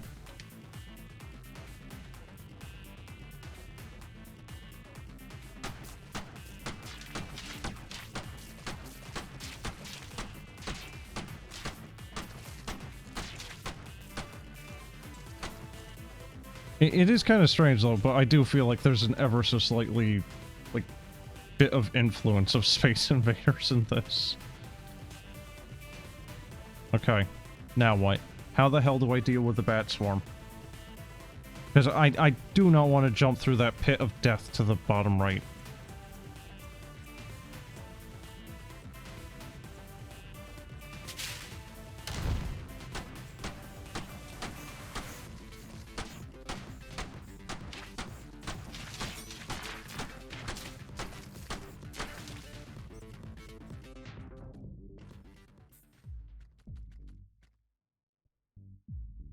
Nope.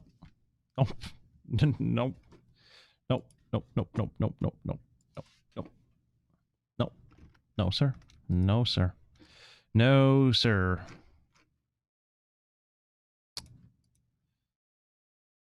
So, that's Dwarf Legacy. If you like Super Meat Boy and other such platforming games that like to crush your cock, well, there you go. The difficulty goes from absolutely trivial to just, well, better start up the old penis flattener. Holy shit. Dear God. It's good. I think it's well done. It's just, man, do I suck at them.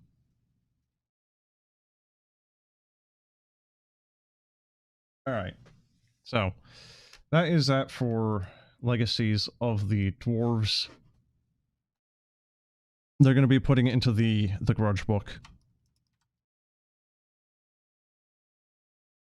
And again, it's like, okay, how many levels is there really for that? Because I got to wait to level 10 out of 5 separate areas, so I would assume it's about 10 per. So there's 50 more, and it's already getting that brutal? Are you kidding me?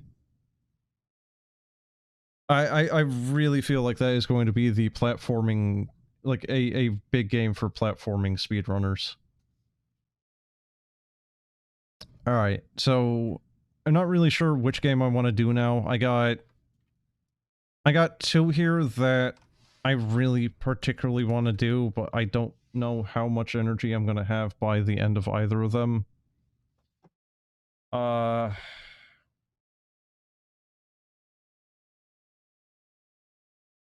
man, what do I want to do? One is a turn-based game, one of them is a horror game. Like, the one is being said that should be done, I think, in about half an hour to an hour's worth, and is... Guess let's see, half an hour from now would be about 2 hours and a half, right? No. No, half an hour would be 2 hours, 10 minutes. Hour would be the 2.5-ish. Well, 2 and 40. Alright, I'm gonna look at one called Elusive Overseer. That is the horror game.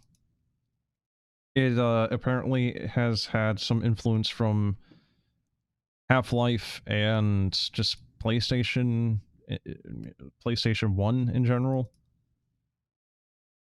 Just kind of going off of what the thing's description said earlier. Or when I was reading it earlier. I'm gonna turn this down. Do we have feed? There we go.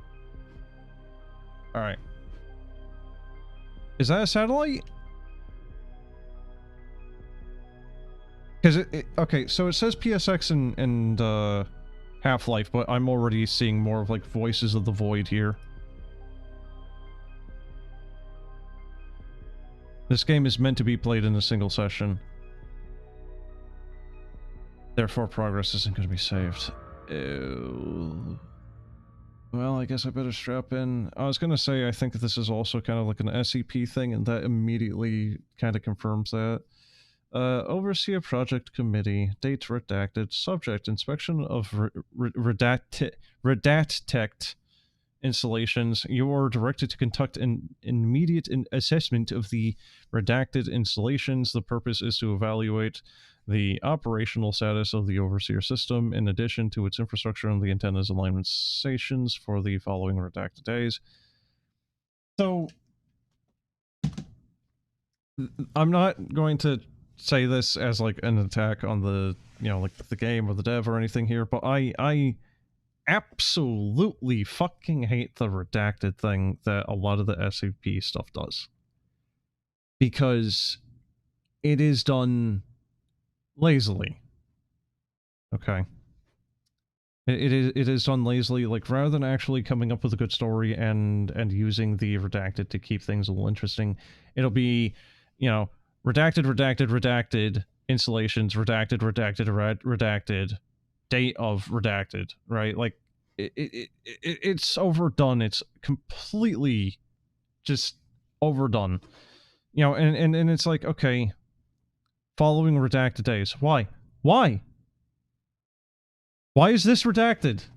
Why would this be cut out? Like, yes, the very important number of days that had been, you know...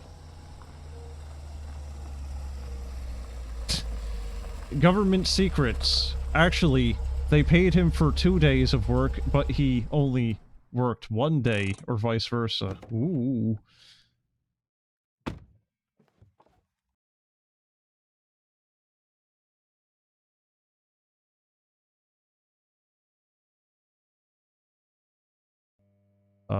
Oh, okay, there we go. Day 1. Collect the main key from the personnel room. Oh, we're driving a very small, crappy hatchback. Lovely.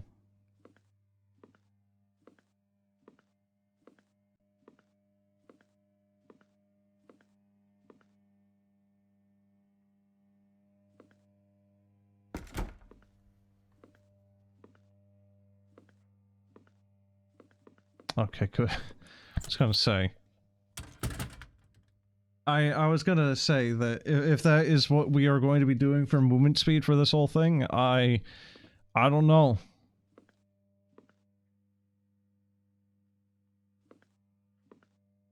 I mean, I could probably squeeze past that, you know?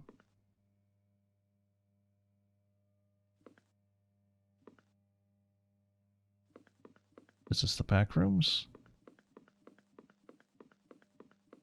That's nice. Kind of reminds me a little bit of the, what was it, Paradolia or something game that I played? Not Paradolia, what the heck was it? Hypnagogia? Because it was that one nightmare-esque level where it did have stuff like that. So is this just like a government surveillance thing? Like Overseer, kind of like Palantir? If you're experiencing shortness of breath, fever, headache, disassociation from reality, memory loss, sudden cosmophobia. Half-Life 1, let's go. I mean, kind of the thing, though, is it's like, you know, it's an attempt at Half-Life 1. Like, they could have just done this in Source, you know? If they really wanted to keep it to the old school, you know, look and whatnot, they could have done this in old school Source.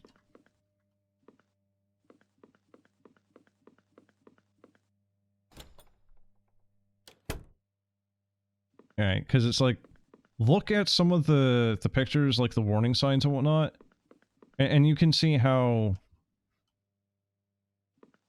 you know, the pictures are higher detail than what you would see in Half-Life 1. Okay, how much do you want to bet that a piece of shit monster is going to scurry out from underneath that at some point? Sorry, what?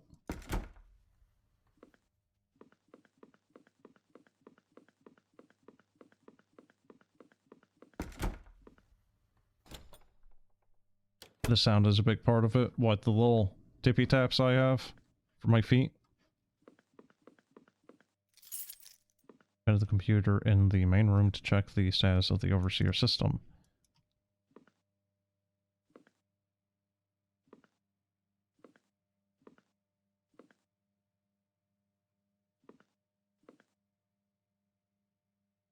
How about no? Like, you don't even get a goddamn door here? The sound in Half-Life Source. Well, yeah, that's what I'm saying, is like, the footsteps and whatnot, like, trying to make it sound like Half-Life, but...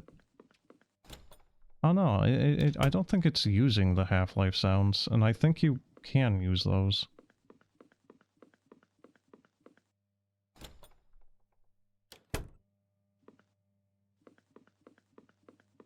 Well, regardless, I'm not going to nitpick about it. Point is it's going for a retro aesthetic. It's doing that decently.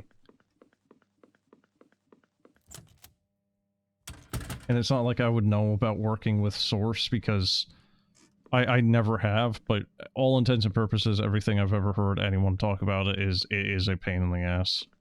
But it's also kind of one of those things, it's just like, it's game dev.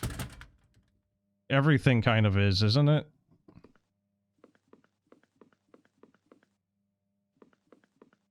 Sorry, what?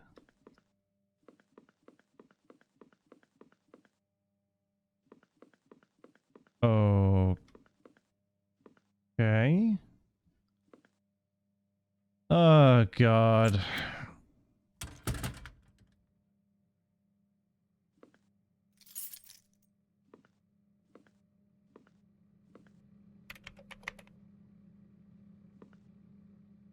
You ever read anything by Junji Ito, chat? Or play Voices of the Void? Check the antennas and alignments on the rooftop. Oh, now I have to go to the rooftop. I cannot jump, by the way. Not that it's really probably necessary. Again, I can feel it. Also, look at the tile. It's all over the place. I don't know if that's intentional, if that's like a dev oversight. Like, that could very well be intentional. Never heard of the guy or the game. Oh, God. Alright. Okay, Junji Ito is a Japanese mangaka who does a lot of horror work. Voices of the Void is a fan game of Signal Simulator. I just thought that thing was a freaking thing in the distance. Alright. Signal simulator, and it is you by yourself out in the middle of, I think, like the Swiss Alps at a science research satellite station, whatever the hell, and you are basically a maintenance guy.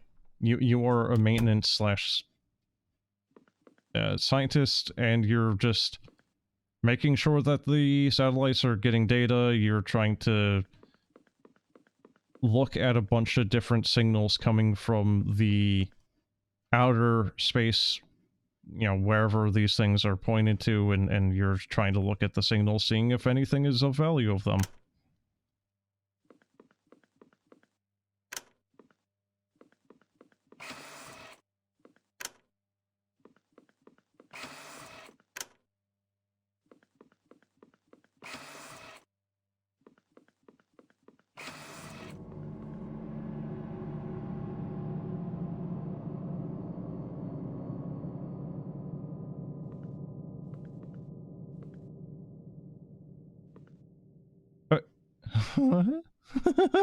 What? Why the horrors? Like, huh?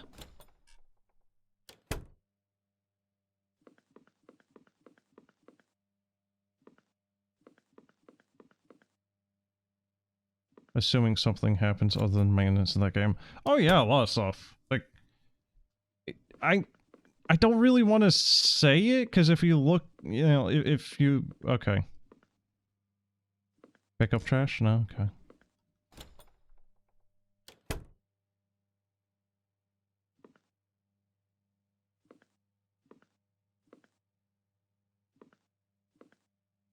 I mean...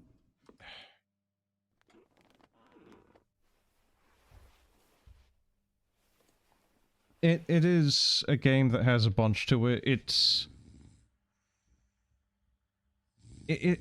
weird. It's kind of niche. Like I said, yes, there's a lot of maintenance stuff, and you looking at space signals. Some of them being real. Like, some of the signals in the game are ones that the, you know, like NASA or what have you, have recorded and processed and looked at from different sections of space. Some of them are, you know, bullshits that the dev has made as either a joke or, you know, like trying to make a paranormal thing going on happen. There's some signals where if you know, like, process them, things will happen that are really bad. One of them will actually basically make you lose the game. And this is right now kind of doing a little bit of the busybody work that the Voices of the Void does. What? Huh?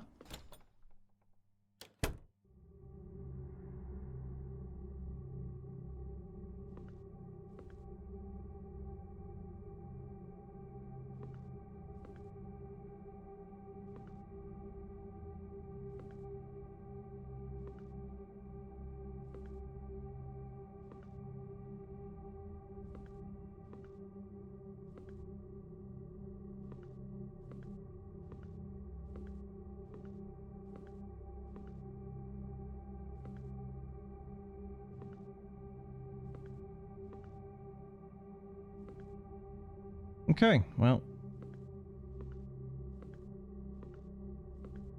I'm going to preemptively turn down my volume.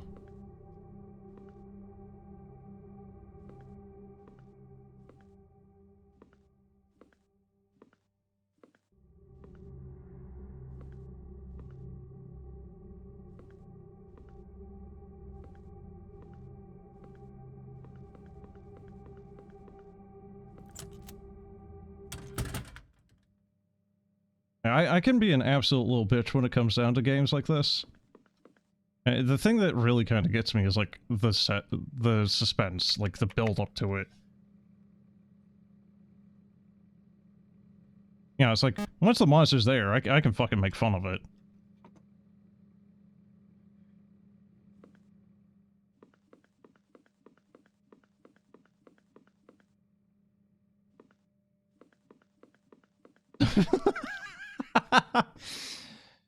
You're eating cornflakes that look and taste like dog food.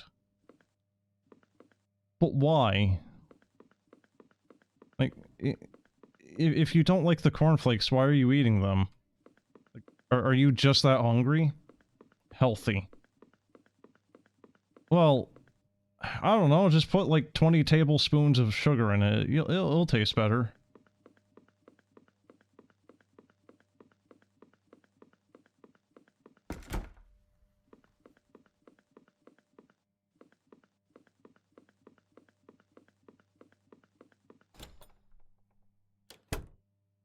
You like them, you just remember eating dog food and it tasting like that. My chat member in Christ, what?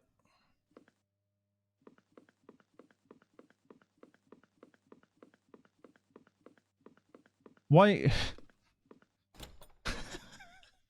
Oh, did you just see Fido, like, chomping down and like, oh, that must taste good. Let me just put that in a bowl, get my cereal, you know. Doggy kibble. Part of a growing boy's needs. Free food.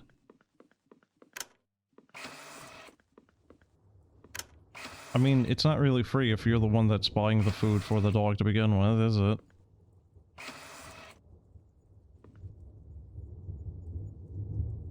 Nothing is strange. Go to sleep. Okay.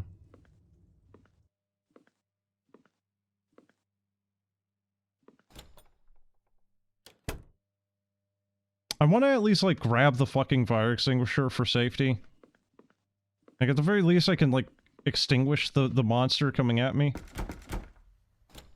You know, like, spray it in its eyes and maybe they'll do...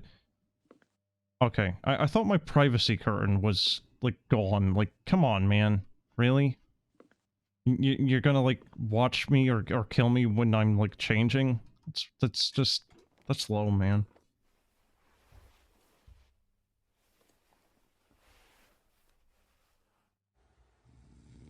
So how long do you think before a monster?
Was that like that before?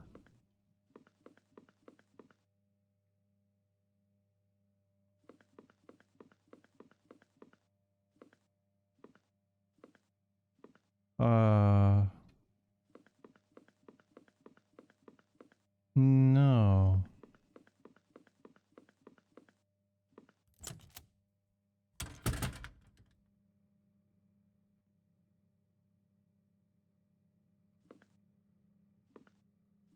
Huh. Okay, so avoid eye contact in case of E9 class event in progress. I don't know what that means. I think that's some SCP stuff. I don't know, like...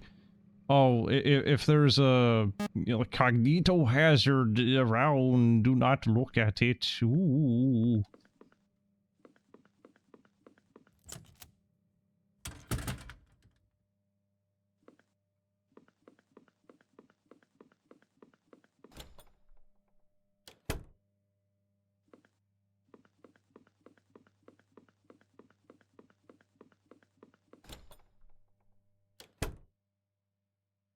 Man, imagine trying to work here. Like, all else, you know, just remove the monsters, remove the supernatural, paranormal, whatever the hell, you know, like, any potential threat. Just working here, you're getting your daily workout. Alright, go to the roof. Alright, now go back. Now go back again. Like, you are getting your steps in, you know? Your calves are going to be muscular.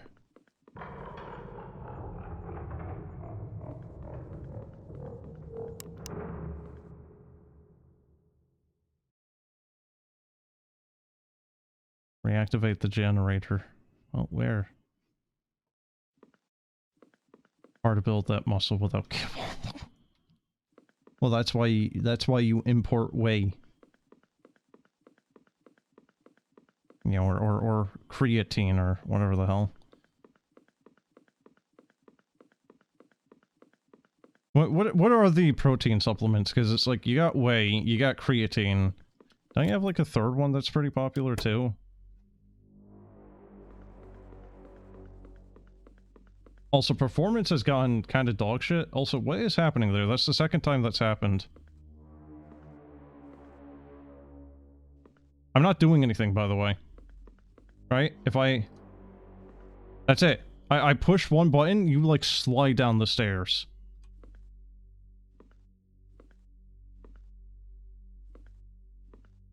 Yeah, it's like... It's acting as if it's a slide.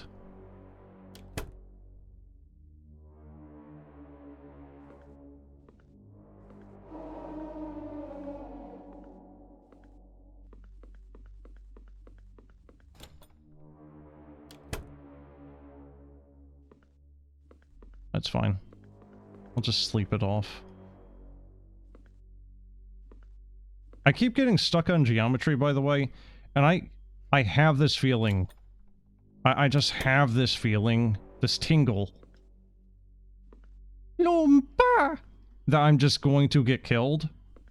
Running away from whatever the hell it is. Because I got stuck on some piece of geometry somewhere.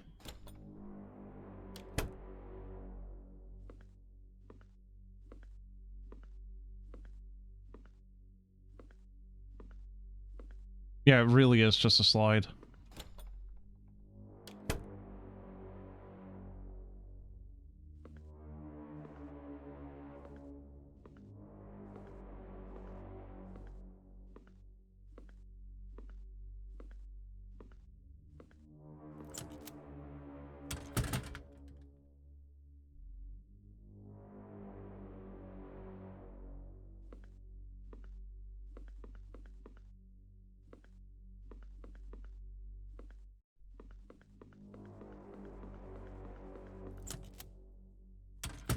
Where do you think the generator actually is? Is it out where the car is?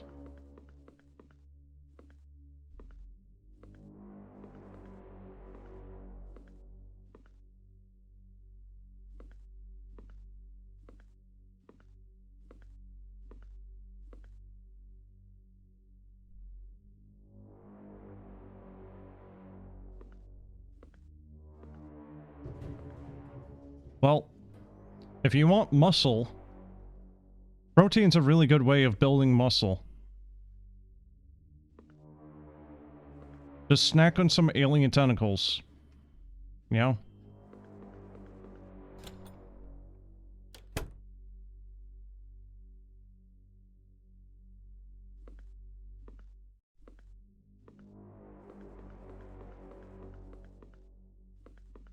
I mean, come on, man. Like, you just saw some fucking weird-ass alien thing. And you're gonna stay here? Like, great sense of survival skill, you know, or survival drive, whatever. Just, like, zero self-preservation instinct whatsoever there.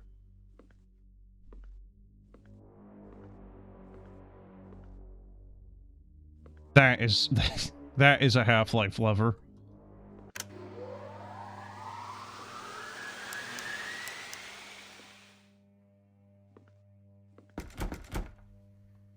When did we see the alien? Did you miss it? Really? Yeah, you missed it. I looked at it for a good, like, 10 seconds or so. Did you just not look at the screen because I didn't say anything? Because I said nothing when I saw it.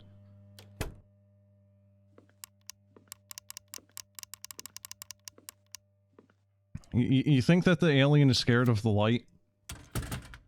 Maybe we can just do this and he'll go away. But yeah, the alien is right there.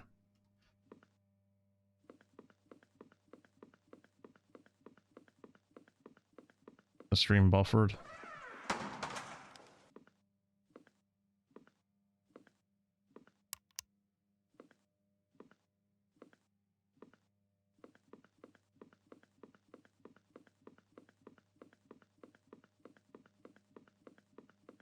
You refreshed? Oh, maybe that's why then, yeah. Yeah. That might be why. But yeah, right now, like, we didn't get the full profile of the alien. We saw tentacles.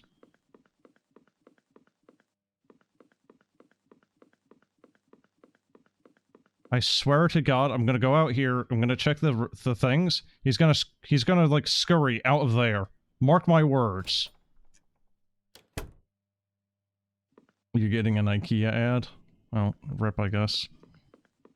You can build yourself some mediocre furniture, I guess.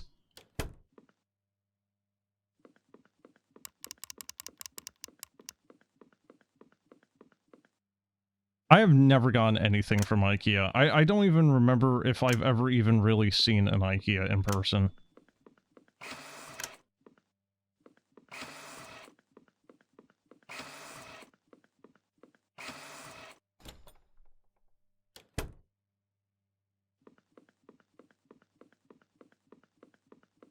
Okay, ready?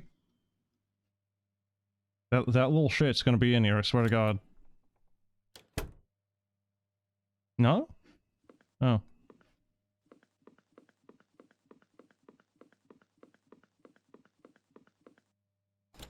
Okay. Oh, I was about to say he's gonna yoinky splunky him when he's sleeping.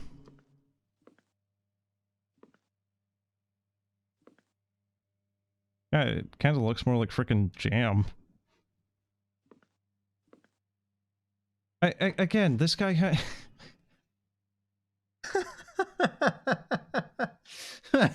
I better go to sleep.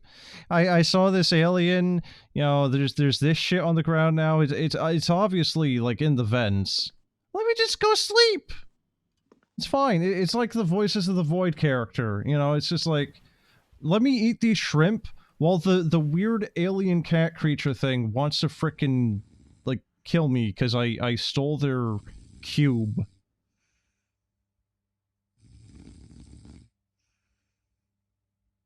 He's gonna wake up with a frickin', like, head crab on his face. You know, or the alien xenomorph egg in his gut somewhere. This guy is trying to build his calves. He needs rest to build muscle. Look, dude. It's fine if he wants to do a little bit of the grind, but maybe not when the risk of, like, getting impregnated by an alien is there, you know? Look, those aliens want to lay eggs. Okay? And it's a tentacle like, you know, come on.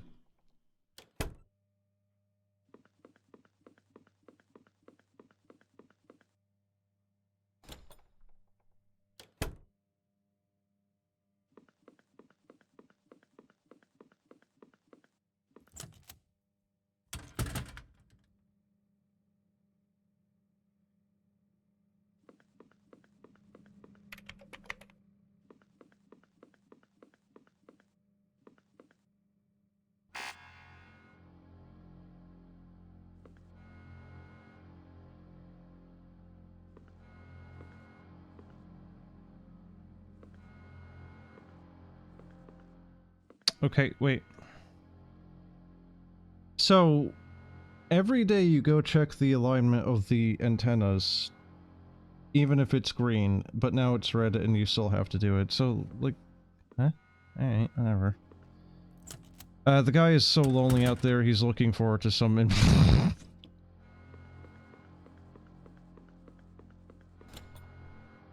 Okay. Alright, chat. I think I know what type of, novellas you read.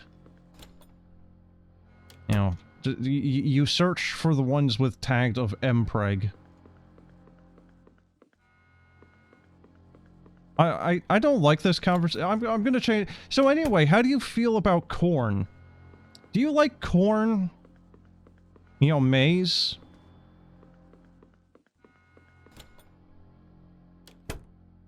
Not to be confused with corn hub.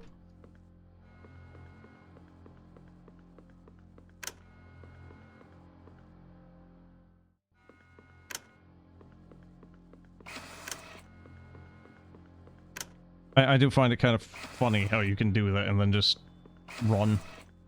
Just let it do its thing and run away. You love corn? I don't know, that's kind of weird, dude. You love that, high fructose corn syrup? And all of its artery-clogging, diabetes-causing goodness?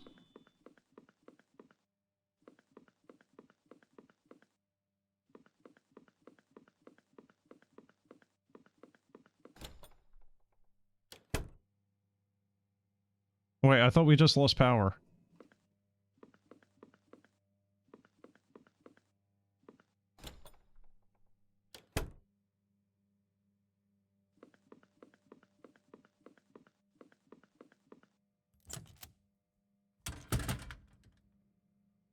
You know something that Voices of the Void does really well? You actually feel safe at some points, right? Like, you can actually kind of make yourself safe a little bit, you know, lock the doors, and for some of the aliens or what have you, locking the doors is actually a completely valid tactic. And then you have other things like Rufus, where it doesn't matter, that motherfucker is gonna come to you and, like, just snap your frickin' spine like a goddamn twig.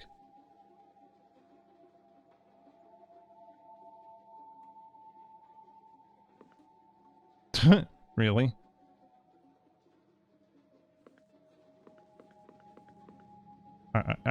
What is the reboot room? What?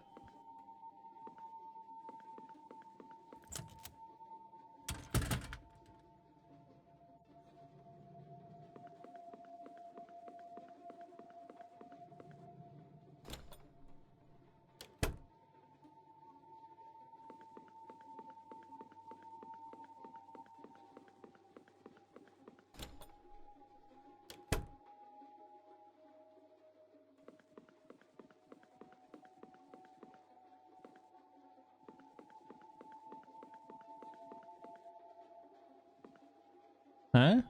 I don't think that's the reboot room. What is the reboot room? Man?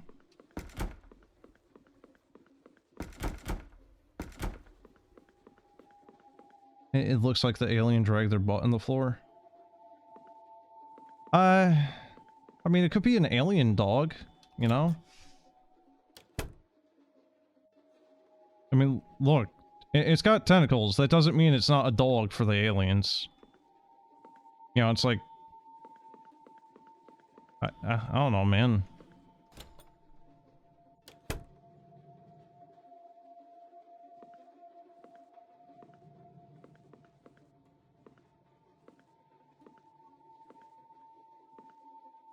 Boogity boogity boo?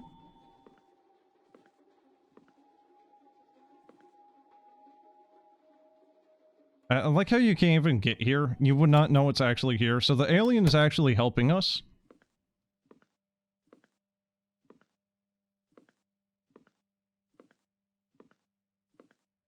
How many...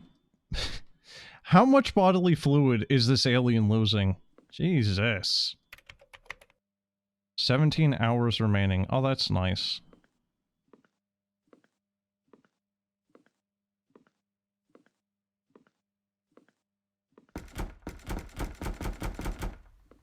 Okay.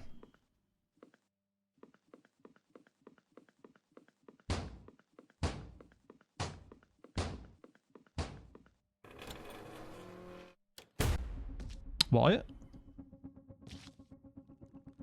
Escape? Huh?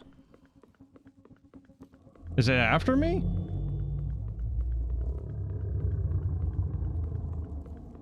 Jesus fucking Christ. Oh.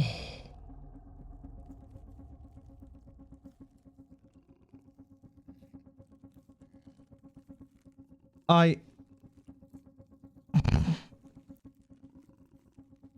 don't know what just happened. I think like my pan in my stove or something just like contracted enough to like snap into a different place.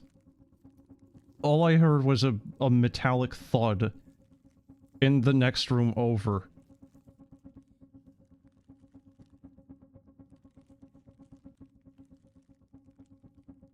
I don't know what that was. Oh, you're in my stove? Oh, that's weird, dude. Are you like eating the little bits of charcoal at the burner?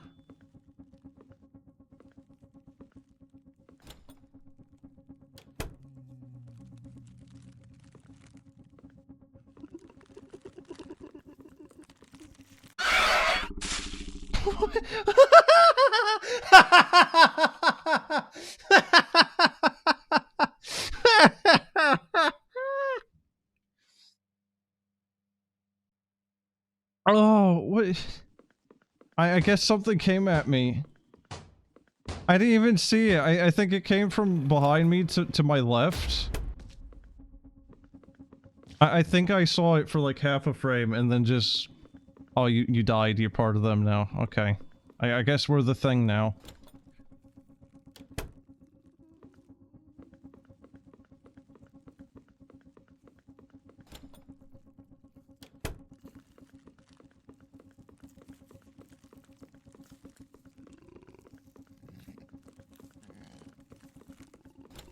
Oh Christ, yeah, it is kind of thing-ish.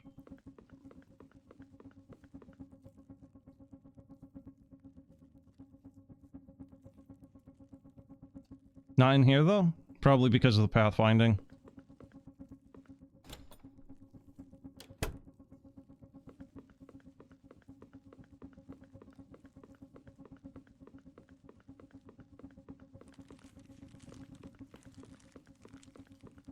Fuck is it? What is it? What is it? Is it a dude? I think it's a human that's got like the thing like crab tentacle like things going on.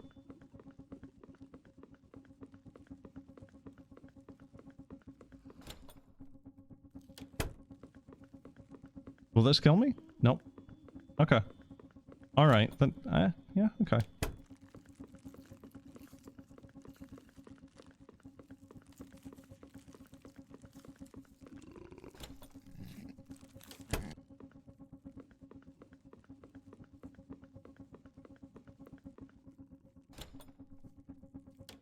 Okay, interacting with the door could be a little fiddly.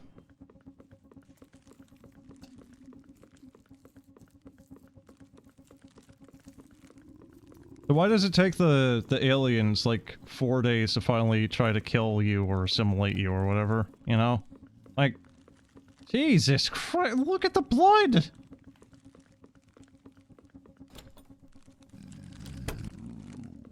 How are any of these things still alive?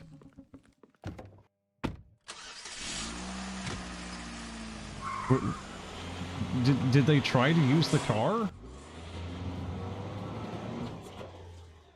You wonder if the blood is supposed to be other people or something. What do you mean, like other people working here?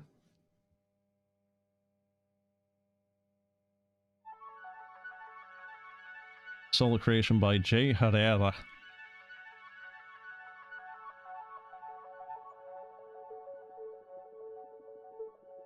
I don't know, dude. Fucking jam?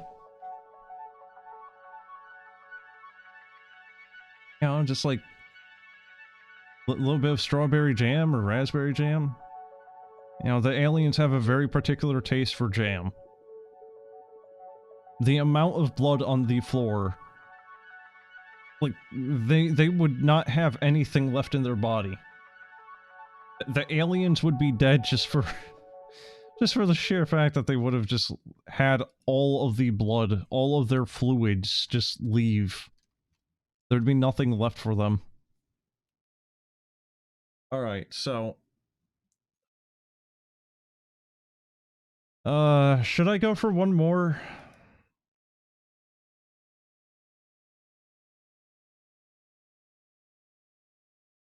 I don't know if I should go for one more there or not. I'm kind of tired, but I kind of want to really look at this other one. I don't know. So, what did you think of Elusive Overseer then? I think it's okay. Like, I think that graphically, you know, aesthetically, it works. I think they did a good job at getting that, you know, kind of old school look to it.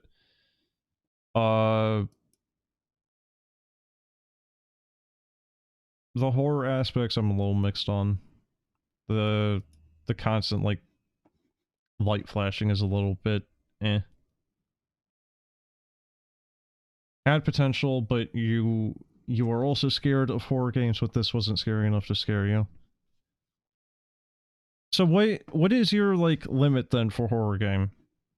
Because, like I said, for like the build up, the suspense, you know, that can really kind of like get my goat, I guess. I don't know. But once the monsters are there, it becomes normalized to me, right? The thing for me, like the actual working part of horror for me, is not seeing the monster, right? It's that build up to it. Once you see the monster, you know, it's like you know, it's like the climax. Once you hit that point, it's also, you know, it's kind of like, all right, whatever. Also with horror games, a lot of monsters just look very, very silly. Like, horror games have a tendency of just like completely overdoing it. You know, like 50 million eyes and you know, blood everywhere, and it's a demon and horns and all this shit, and yeah. Not saying that that was the case for this one, just a lot of them are that way.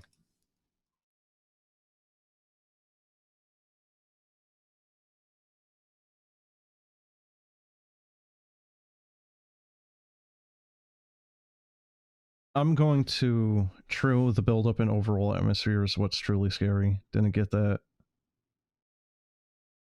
Didn't get that eerie feeling from spectating.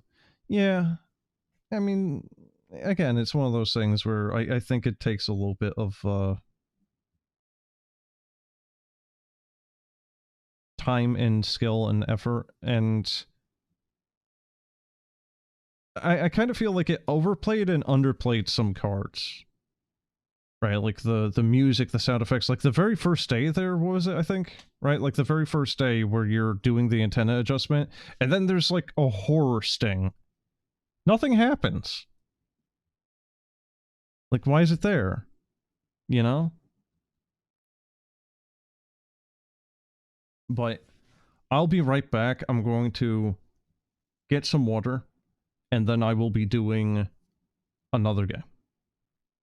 So give me not even 5 minutes. I will be about a minute. It will take me longer to finish the sentence probably than for me to have gone up and just gotten water.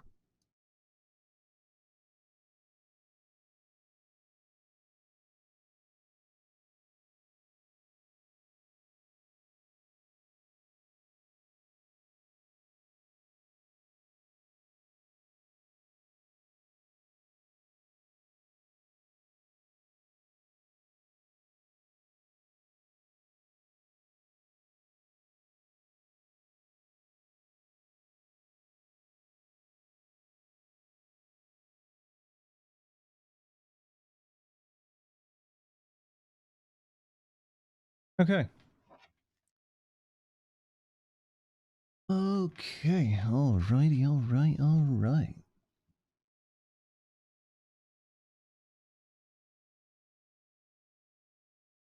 So, I'm going to be taking a look at Minerva. Minerva Labyrinth. It is described as a turn-based, party-based dungeon crawler. Or basically how I like to call them, a gritter. I can be a little picky with these things, but I do generally like these. I am also kind of just sad that not too many get made nowadays. It's like one of the most recent and kind of well-known examples of a gritter is... I'm gonna adjust the volume a little bit, but Legend of Grimrock. Legend of Grimrock is one of the more recent well-known gritters, and that was I think 2013, 2014, something, 2012. So that being recent, and it's been 13 years. Like, I like these types of games, and they're not that common anymore. You race through the cool night air, past a mob of panicked commuters and a few injured stragglers. As you descend into the darkened subway, only the cool blue glow of your prism lights your way. Prism? You activate your medallions in a surge of brilliant color. Wait, is this magical girl dungeon crawler?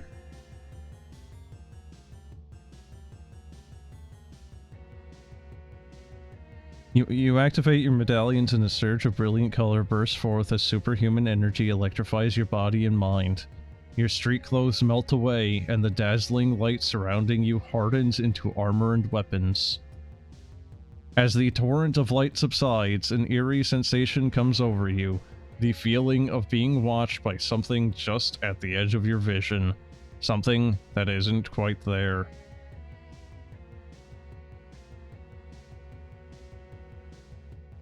It is Magical Girl Gritter.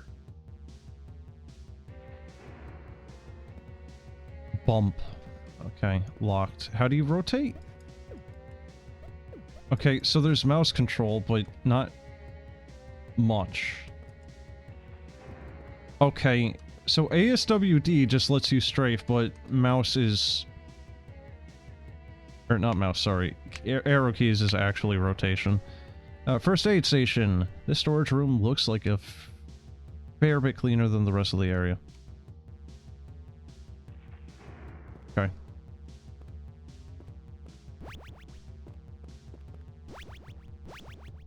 Okay, you can just keep hitting that. That's fine.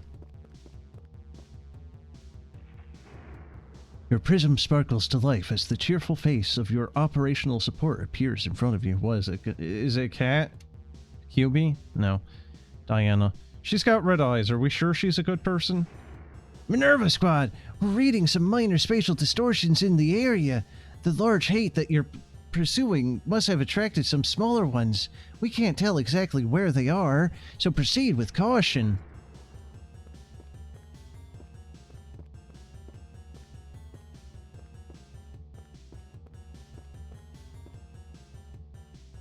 What? Kazoos and more? Not that much more, apparently? I'm sorry? Is it supposed to be a store? Chocolate kiss. Just a single one. Your favorite, Hershey's. Okay. Demon cat things. M-attack. Destruction. Igniting ray. A heat ray that can't be resisted, dealing 30 energy in another 10 x 6 turns.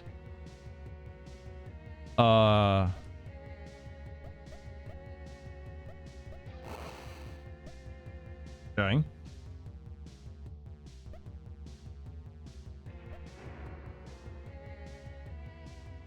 Well, that's not that good, is it? Oh, no, I mean, it does a little bit more than she does outright, so, alright. Magic type life, so she is the healer of the group, with appropriately low damage. Heavy blow that deals 27 physical and may inflict bleeding for 7 by 5 total. Is she supposed to be like a berserker or a rogue? Slain hate at your feet begin to dissolve into black smoke with a soft hiss. After a few moments, there's nothing left. I don't know. I was not really expecting what is effectively like Saturday night cartoon anime magical girl, but dungeon gritter. I know I just said a lot of buzzwords there, but I was not exactly expecting this. Taco mouth, when you can't think of anything else. Hey, don't talk about it. Embedded in a deep gouge in the wall is a small gemstone emitting faint magic.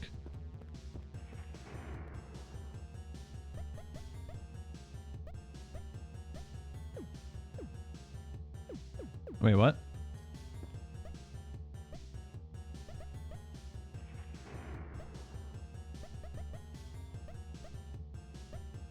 I would assume power is outright melee damage. Authorized personnel only. Okay. Do we have any AoE stuff? I don't think we do.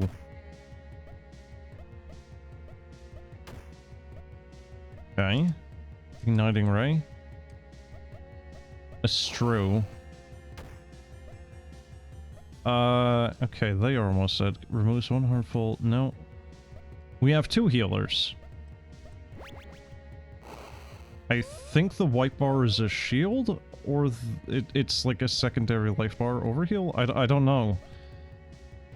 Primeval Vigor heals an ally row for 7x4 turns. Wait, so the other healer is a front row? Paladin, maybe?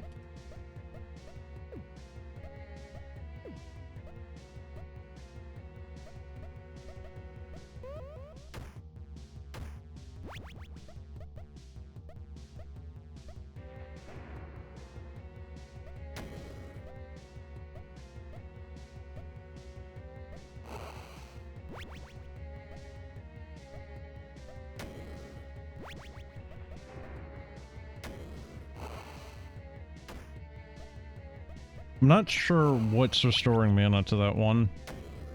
I think that might just be a per turn. Not really sure. Destruction, Life, War, Sun, Vengeance. Ah, it's fine. They're actually just that one dude from frickin' Dark Souls. Can't remember his name now.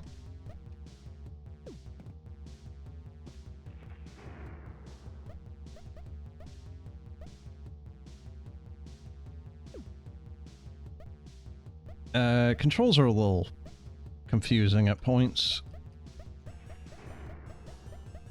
Probably would get used to it though. Instinct after killing an enemy. Okay, so it is actually an on-kill thing then. Alright. And their DOT does actually count. You pull the giant switch with no small effort. A protected metallic screeching from just outside the door lets you know that the maintenance bridge is now extended. This is... Oh, you can... Oh, I don't need an arrow key. Alright. Q&E does it.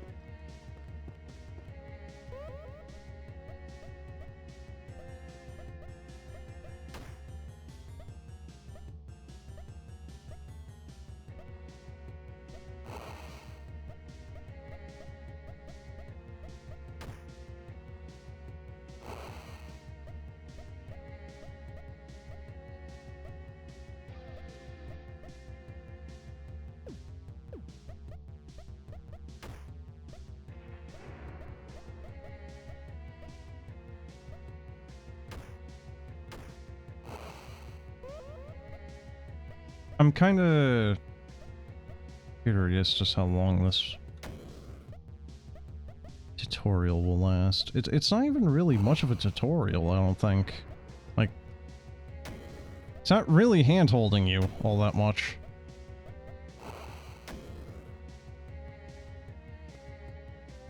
There's a note taped to the sign. Stop leaving your food in here, Tony.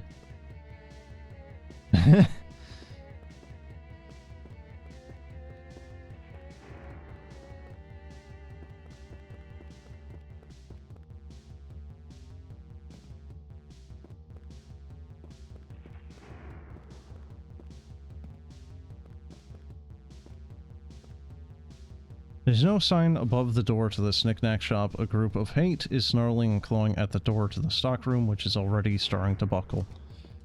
Okay, what, we gotta save the civilians here? Oh shit, they're almost dead.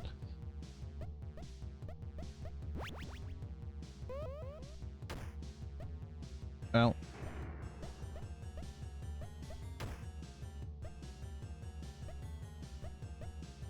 Not really sure what the yellow bar is representing. Because when the sun person is healing, it's giving an extra thing.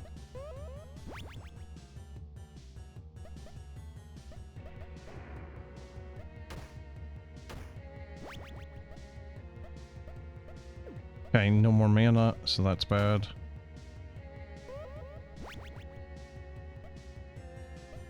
Yeah, it's just restoring mana, or health. So, there might be an extra effect that isn't being said there from a skill point? I'm not really too sure.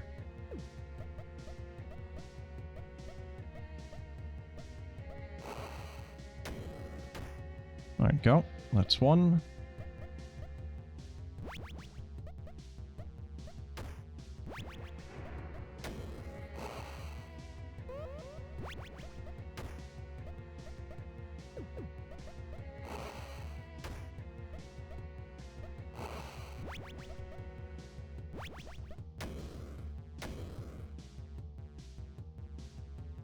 The steel door to the stockroom is blocked by a shelf piled with heavy junk, but the door itself has been practically shredded. As you peer through the window, you hear a shaky voice from the other side of the door. Did you just kill those things? Who are you? Hang on, let me unbar the door. After a moment, you hear a loud scraping and banging as the shells move away from the door. A clearly frightened young man in a light blue polo huddles near the rear of the stockroom. His name tag says Jay. He breathes a huge sigh of relief as you approach. Oh man, I thought they were gonna kill me, thanks! But those dog things tore the door apart like it was paper. How the heck are you still alive? If you can do that, does that mean you're here to kill that big one? I saw it jump the beeline tracks outside. It didn't see me, but those other ones did. I think everyone's locked down, so... I think everything's locked down, so if it's still there, you'll need to extend the bridge to get to it. Here, I have a key to the maintenance room. Don't tell my boss I had this. If anybody asks, just say you found it on a corpse or something. Well, I was gonna run away with everyone else, but that pack you just killed trapped me in here. I'm not gonna go anywhere else. Oh god. I'm not going anywhere now until it's safe. Just hurry before they find me again. You can kind of tell I'm a little bit more tired than I was previously because I'm making more mistakes in reading here. You hear another round of banging as Jay quickly bars the door behind you. Just ignore the fact I just backpedaled, but you know, it's fine. Alright, Jay. Where's his silent Bob?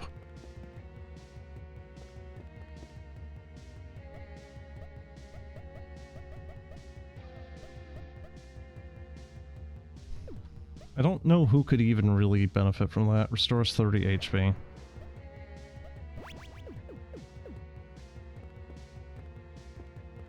I need a way of restoring mana. A shirt quest. This shop sells various tacky souvenir shirts and accessories. Something glitters from an overturned rack as it catches the light from your prism. A black bodice? What? Bodice? Whatever.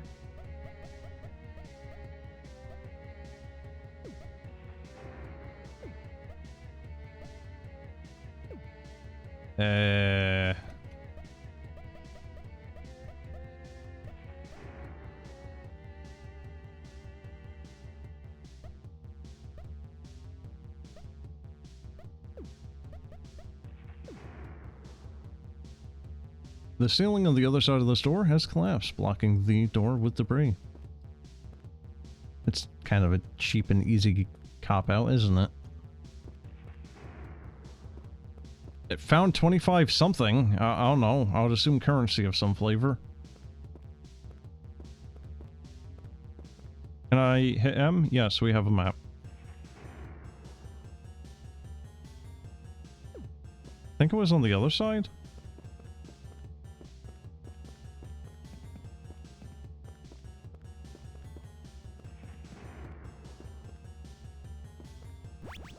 There we go. That's how you heal.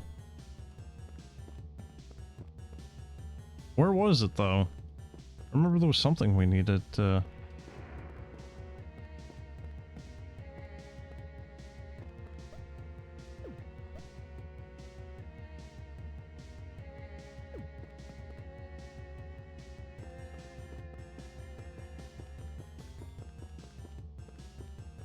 There we go.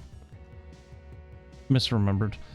With another hard pull, you extend the western maintenance bridge. This one doesn't protest as loudly as the first. Oh, you mean the one I didn't actually interact with? Wait, what? Oh, okay, I guess there's... Okay. You shudder as a sharp chill pierces your chest, like icy talons closing around your heart. You recover from the shock after a moment, but the frigid sensation refuses to leave you. Careful, squad! We're detecting a major phase variance near current location. It looks like this area is already being deformed by the Hate's presence. It must be close by. Hurry and destroy it before it does any more damage. Land of Infusion Tea Shop. A jagged opening has been torn into the north wall. Spilled merchandise lies scattered amidst broken tile and concrete.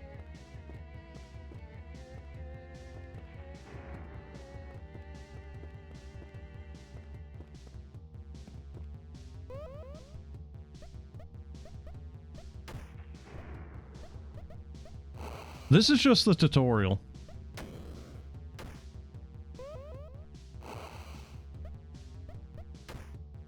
I don't think I'm going to have enough energy to continue with it after the tutorial, assuming I hit that point.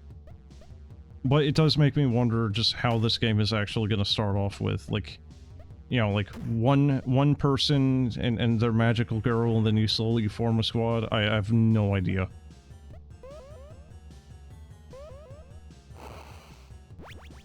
They are going to die. You know, if I'm not going to be more careful about that. Alright, well, I don't know what just killed him, but alright.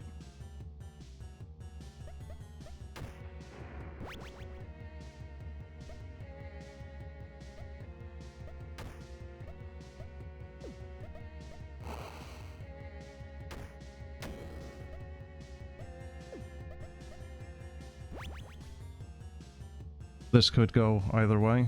You've never played Gritters? I've played a lot of them. It's just... like, usually for Gritters, you have a choice of what you get at the very beginning.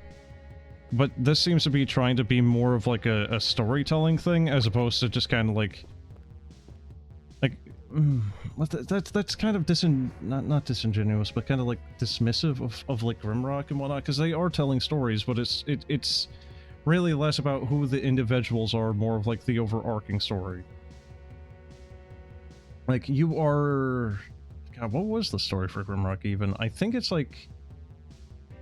you got trapped in the dungeon or something, and the only way out is basically to kill the frickin' the end guy? I don't... it's been so long now. Again, the thing's been... 2012 or something? It's been a full decade, I think, since I last played Grimrock. Like, great game, but shit. I didn't really care so much for the story so much as, like, it was just a fun game to play. You know, the level design, the combat, all of it was really nice. The story was kind of just a, you know, like, we should probably have some sort of reason why this is happening. Alright, the Beef Wizard. Great name. Just a stark, empty room. It's not clear whether the shop was already abandoned or erased by the hate.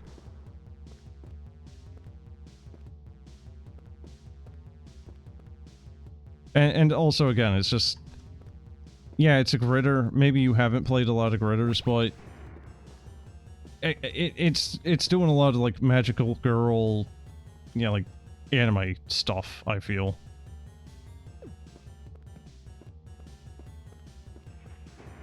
Not really sure where the hell to go right now.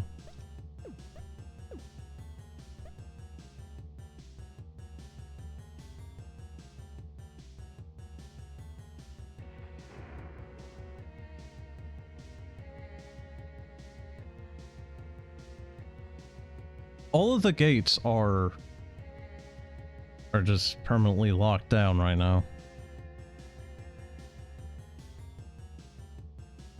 There's no one-ways, there's no false walls that I know of right now, no hazard walls.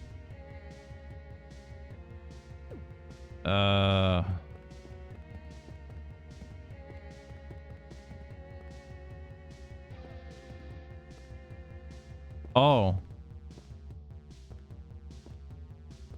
Okay. The massive shadows through the gate to the south resist your attempts to illuminate it, but you can clearly make out 3 burning green eyes, and a long glint of metal.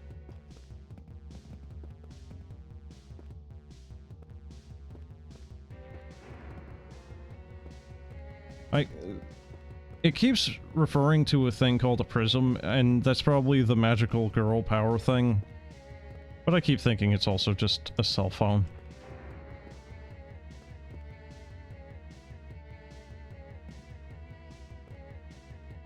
A wall switch in its original position. You flip the switch. Okay. Oh, that's a lot of them right out the gate. Oh god.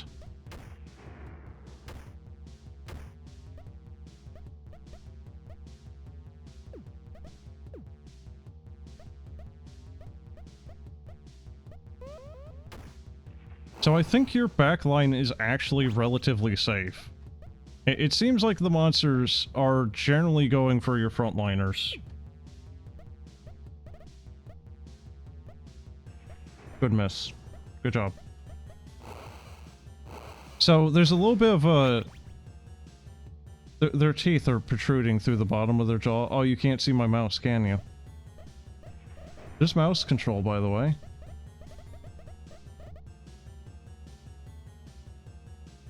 I know I kind of mentioned that before, but yeah, you can actually like, click on the option.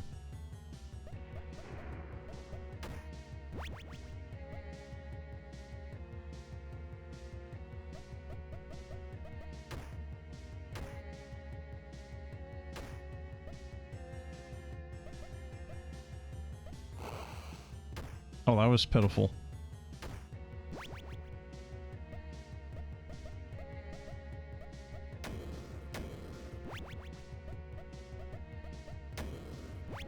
Jeez, alright.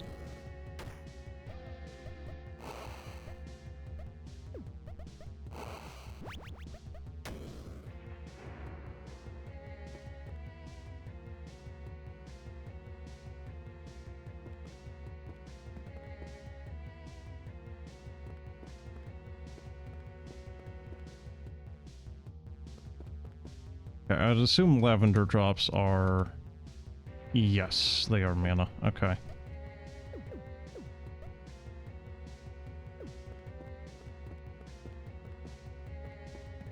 I'm gonna assume that is the boss. That basically is going to be the end of the tutorial.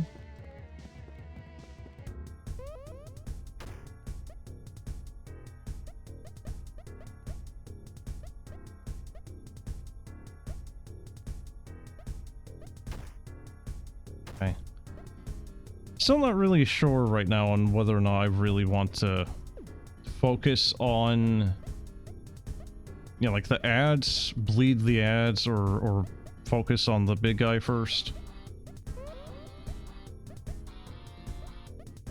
Can I stack? Yes, yep, you can stack them.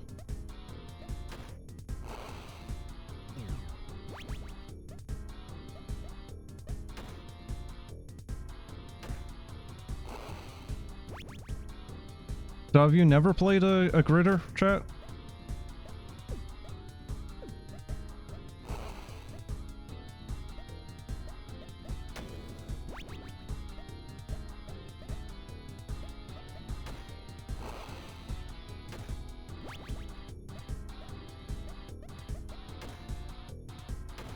Swords and Sandals Immortals had one dungeon mode that was like a critter. Well, I think I know exactly which one you're talking about, but that was kind of like you clicking around, and it was kind of more of like Minesweeper, wasn't it? Or am I misremembering? I also kind of miss Swords and Sandals. Like, back in my day, back in the Flash game era, Swords and Sandals was actually quite good. No, it wasn't the best thing ever, but it's what we had at that time, and we loved it.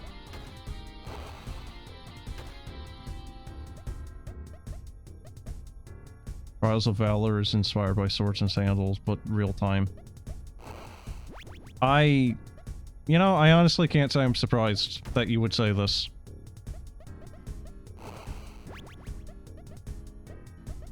You know, it's like, I would never have thought to, like, compare the two, but yeah, it's like, I can see how, yeah, alright, there might be a little bit there. You just need to make it more goofy. Yeah, Swords and Sandals had a very particular sense of humor. Whether or not it was a good sense of humor, well, I guess that kind of depends on who you are, but I think the graphical, like, this graphical style that Swords and Sandals had kind of accentuated some of the goofiness in a good and charming way.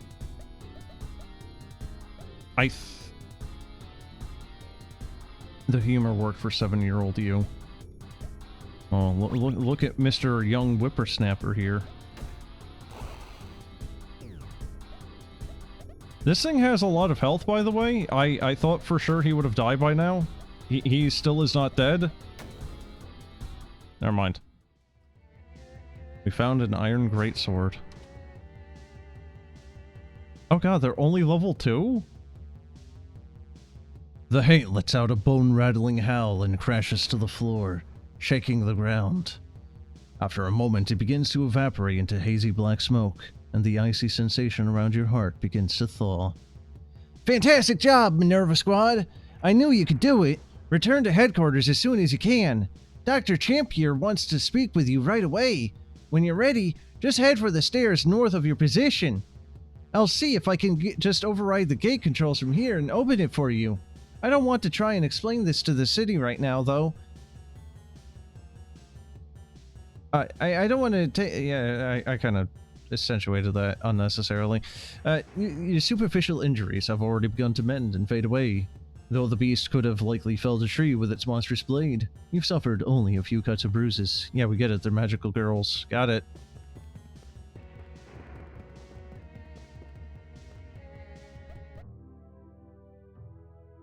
Exiting the subway, you touch your medallions and deactivate your powers. Your weapons and armors vanish in a flash of colorful light, leaving you in your street clothes once more. Your headquarters is only a few blocks from the station. It's a small, unadorned building downtown, formerly a bank, and recently renovated for the Minerva project at Dr. Champier's personal expense. Apparently, her research grant didn't extend this far. Yes, it didn't extend this far, just ignore the fact that it looks like it's got marble flooring. No, it's just very small budget, you know, can't go too crazy. As usual, the Great Hall is quiet and empty. Though you can hear Dr. Crow banging on something in her workshop, you should probably check in with Diana first. She's in operations, on the second door to the left. This is the operations room. This room is lined wall to wall with an array of monitoring equipment, both mundane and magical. In the middle of it all is Diana, a stocky young woman in a Metal Maiden t-shirt, who is presently sitting in her chair, idly spinning in circles. You ever play Persona or Shin Megami Tensei? Aside from each other, Diana is the member of the team you know best.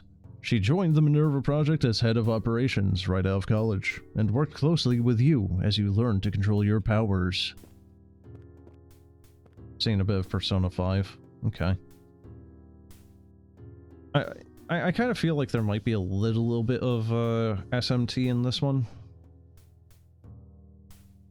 Diana stops spinning as soon as you enter and throws her fists up in the air. Woohoo! Yeah! You kicked its butt! How'd you like trying out those powers for real? Pretty cool, right? I want to hear all about it later, but you should go see Dr. Champier first. I'll let her know that you're back. She's right through those double doors. Yeah, the double Ds. A computer terminal that details multiple theories on the labyrinth exploration. Oh, there's a bunch of stuff on that terminal that we never had the chance to go over. If there's something you can't figure out, it might be on there. Oh, dear God. No, I'm good. Brain is a little mushy right now. I don't need more shit to read. Sitting behind a large desk cluttered with books and research materials is a tall black woman in a sharp suit. Her slightly graying hair is tied back in long braids. This is Dr. Regine Champier, the anthropologist and paranormal researcher leading the Minerva project. Regine recently sought out the five of you, one by one, to request that you join the project, though she has been less than explicit about her reasons for choosing you. She sets down a pair of reading glasses and stands as you enter the room. Welcome back, squad. I think we can call this first mission a success. The news is reporting that some commuters were injured in the attack, but under the circumstances, I don't know that we could have reacted any faster. I'm sorry about the trial by fire. The hate forced our hand sooner than I had planned, but you've proven now, beyond any doubt, that you're ready for them. Thank you. What was the one magical girl anime? I think it was like Madoka Magica. Wasn't it kind of doing like this thing where it's like it was like actual like just hatred coalesced into a physical form from people or something? Like I swear one of the animes of magical girls did something like this. We still don't know much about the hate, but as far as we know, they don't like to venture out of their holes. We never expected one to just come out of nowhere and attack such a crowded area. I hope this isn't a sign of things to come.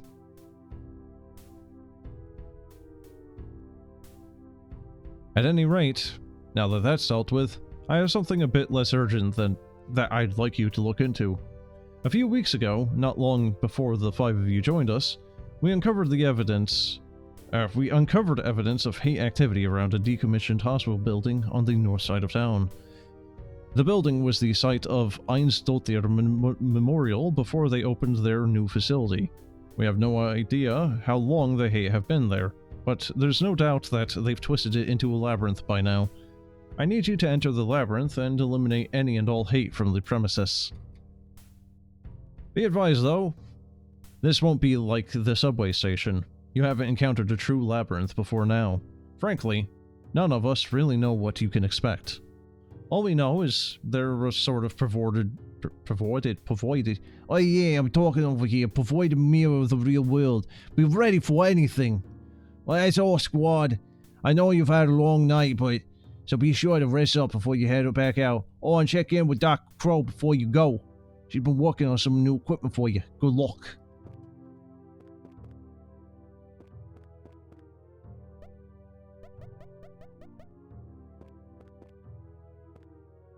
Again, like, having been used to playing so many other gritters where, like, the amount of dialogue we just had is like every single bit of dialogue throughout the rest of the game. Unless you count reading descriptions of items or maybe lore books, but, you know, that's like optional stuff. Not just like, hey, actually, like, in the story itself. Oh my god. I thought this is the tutorial, right? I did tutorial, right? Is this tutorial, or is this actually the main game now?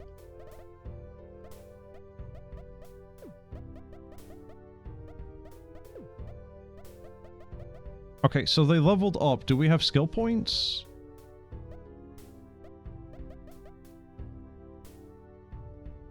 Okay, so... Alright, so, you know, a small thing I can point out their names, right? Okay, so her name is Mila. You don't see this in most areas, right? What do I call her, right? I'm looking at this, okay. Well, that's Mila. Oh, but she's of war class. Sun.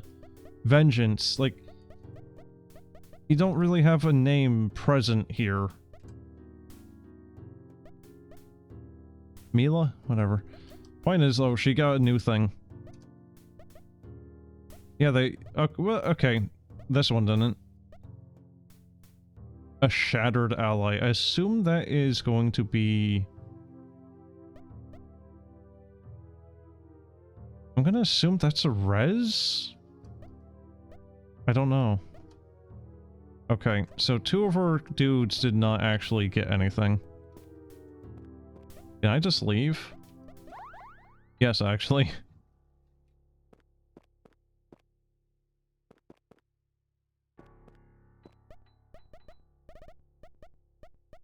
Okay, I'm gonna quit to the main menu. New game, use default party. Play the prologue. Start game. Oh my Jesus. Oh my god. Okay. Aspect. So there's actually like twice as many classes than what you start off with the ability to use, because yeah. Yeah, it looks like there's 10 and you can use 5 at any given time.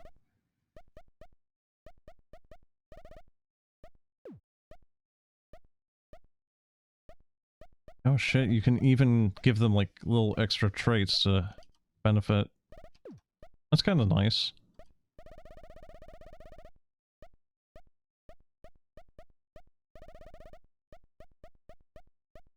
Well, oh, that's almost Sailor Moon-esque. I'm kind of surprised the restraint that there wasn't actually, like, more overtly Sailor Moon shit in here. Weapons, armors, crown. Can you, like, give them stuff? Uh-oh, I can't go back. I have to do this? Uh-oh. Hold on, let me restart.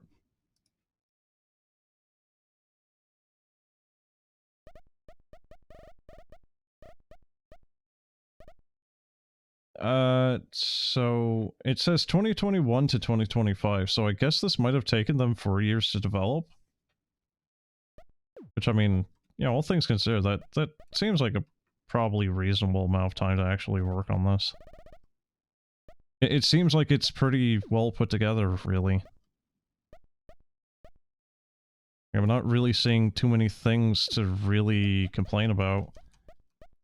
My main complaint is just I'm just tired, and I would actually like to do a little bit more of this. I might pick this up tomorrow when I do another stream. See how much further I can get into it, how much more is to the demo. Let's see. So what is the prologue, technically speaking? Okay, alright, yeah. So the subway station is just the prologue, alright. Alright, so that is Minerva Labyrinth. I think I might go back to that. I'm not really too keen on the whole magical girl aspect. You know, you know me, I'm very big magical girl anime fan. But simultaneously, boy, we don't get a lot of critters, man. You know, I need my fix. I'll take what I get. And it seems like it's really well put together. It's just I don't know who really wanted... I guess they wanted to make a magical girl critter. I don't know how many other people were asking for it, though. But... seems completely fine for what I've seen. Okay, so I'm looking around, and yeah, apparently to complete the demo it's going to take about 2 hours or so.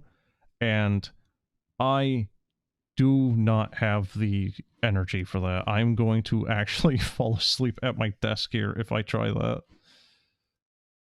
So I'm going to go.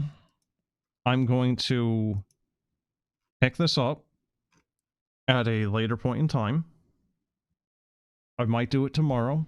I might do it as a separate thing, completely detached from the rest of the feedback quest stuff.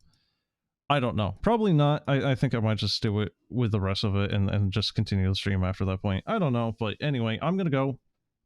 Me gonna go sleep. Me so tired. Have a good one, folks. See ya. Yeah, you too, chat. Take care.